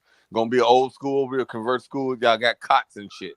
So either y'all motherfuckers can work, two y'all get together, work together, y'all rent a house out there. Otherwise, you can live in these schools that we'll convert and y'all sleeping on cots. Literally, that will force people back together. They realize the government knows that already. And that's what they're going to eventually try to do, because they realize that the system, at the way it's going, has no, they're like, the numbers are falling off a cliff. And with them, you don't have a young workforce coming into the thing. You got all these older people getting older to where they're going to need to be helped. There's no young workforce coming in to replenish them, take the jobs, or if the ones that do, they don't want to do the jobs, they're out for sale. So if they don't care about the other people. When you get a place like that, you're going all hell. You had that. It's a multifaceted thing. Bro, you had that for multiple years. No, we didn't have we didn't have lying flat like we did in the pandemic. Really? The pandemic just accelerated it. But you're talking about a pandemic, so that's a whole different kind of variable. I'm talking about before the pandemic, you had the crack era. You had public housing projects where people didn't give a fuck about each other. So wait a minute, you think it was worse back then than now? The crack era? This next 3 years gonna be the worst 3 years of your life, dude. Niggas was selling crack to their own moms, dog. What are you talking about? But bro, it's no shit. But this worse. This 3 years that you in now. Think about it, nigga. You can't even get half of you. You can't even get. At least during the crack era, you can still get food and shit. Now the dumbasses may have been selling their stamps for crack, but shit, you can't even get the goods shipped across the country. Let alone, wait till this shit hit the fan. We ain't even hit the wheat shortage yet from all the shit that went bad in Ukraine. 80% of the world's wheat 60% of the world's wheat come out of Ukraine. We ain't even hit that shit yet. Right. So you think this shit is high now? I'm telling you, this next 3 years gonna be the worst 3 years in your life, dude. You ain't never seen shit like this. Well, you were hold on, Dre. You were alive when the recession of 07, 08 happened, right? No shit. I was one of the people who told the people that it was gonna happen. Remember, I was working at Common Point Mortgage. Dre, I'm asking you a question for a reason. Okay, that was 2007, 2008. It's 2022. Did black people get their shit together collectively and say, "Hey, we need to figure no this offense, shit nigga. No, they The didn't. 2000. Wait. They didn't do it. No, They but didn't it do don't it. matter because the recession of 2008 don't it's a fucking thing you lost What with your I'm house and saying shit. to you Imagine is, when a motherfucker's hungry. what It's I'm a big saying difference, to dude. you, it was a lot of motherfuckers that was hungry then. There was a lot of motherfuckers going in the shelters. Not compared to what's gonna be happening next year. Hold on. My point is, how bad? Hold on. How bad does it have to get for black people to fucking work some shit out? Well, they ain't working. This the problem is. That's they my ain't working point. shit out. It ain't, dude. With a pandemic happening, are these chicks trying to work it out? No, they ain't trying to work it out because because the government programs are still there propping them up. Now I ain't gonna lie, you wanna get them to work the shit out, cut the government programs out. Within 6 months, they'll be back there working that shit out. That's my whole point. Even with the fucking pandemic, they can't because the government programs are still there. They got to get rid of them. They were getting on Kevin's show, and they didn't come off like they were trying to work some shit out. Them motherfuckers, bro, if they got the government program, long as the system is still in place as they know it, it's fine. You gotta wait. It ain't enough government program that's gonna feed all of them, bro. But it ain't happened yet, though. Hold on. When they announce Section 8, there is a cap. There's a certain amount that goes out. And let's say it's 150 or 250. Mm-hmm. Okay, so 250, but you're living in the city of 3 million. Okay, let's say 200,000 women apply for that program. Mm-hmm. Okay, once the 250 gets filled up, the other motherfuckers gonna have to figure some shit out. Yeah, they get on a waiting list. I know how. I do real estate for a living. I know how it works. But they're having a place to stay, and food is two different things, bro. A waiting list ain't a place to stay, which is my point. No shit, nigga. But I'm saying food and a shelter is. Think about it. Niggas go ahead and put up with the shit for shelter. But imagine when a nigga hungry. Come on, dude. Food is a lot. I mean, no offense. Food is having something in your stomach is a lot more important than having a roof over your head. But if you made yourself, if you made yourself dependent on the state, if you made yourself that vulnerable, that's on you. You made that choice. But but this is the problem, bro. Everybody's gonna be vulnerable. Not just the motherfuckers who didn't fuck up. I mean, think about it. No offense, nigga. I'm gonna be vulnerable. Now think about it. Much motherfucking work as I do, I'm gonna be. Remember, like I said, I even said I'll be surprised if I make it out this next 3 years. Because think about it. People that me, you, Kevin, people that actually do some work, you gonna be the fucking motherfuckers I'm coming after. Why the fuck I'm gonna go after another nigga who ain't got nothing to eat? I'm killing another nigga like me. If it came down to that point, I'm getting somebody like that. I ain't getting nobody who ain't doing shit. What the fuck? He ain't got nothing for me to eat. So the choice to become feral in times of dire consequence. Hey, but listen up, fellas. I'm about to wrap this up. All right. I'm coming over there to get Kevin. I know he know how to cook. Good luck with that. What? Nigga, I'm ready to look, nigga. You better let my ass in, otherwise, nigga, I build houses. I know how to get in them. Let's wrap this up by saying thank you to Judge Dre, thank you to Rael, and thank you for Donnie to coming through and sharing their thoughts with this platform once again. And yeah, man. We got work to do as black folks. So definitely a lot of fucking work, man. Yeah. So Ray Hama, he said that he's about to go live shortly. For those of you who are still up, why don't you make your way to his channel? It's called Ray Hama, the Hama Force. So y'all go over there once you leave here. But anyway, I'm about to end this one. I don't know what the topic's going to be tomorrow night, so we'll just have to wait and see. This gender war stuff, at the end of the day, I think it's quite overblown. It's overblown, and it's just to keep some some people in some spaces alive with mess So and you don't think content. you think it's overblown? Yeah, I kind of do. I think I think it's overblown to the point where it's just not a war. It's just people with collective differences. I would say that. Collective differences. Okay. Yeah. But anyway, like I said, go ahead over to Ray Hama's channel.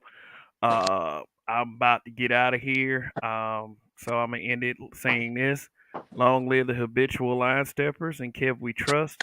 And trust when I win, we are going to win. So peace out. See y'all next time. All right.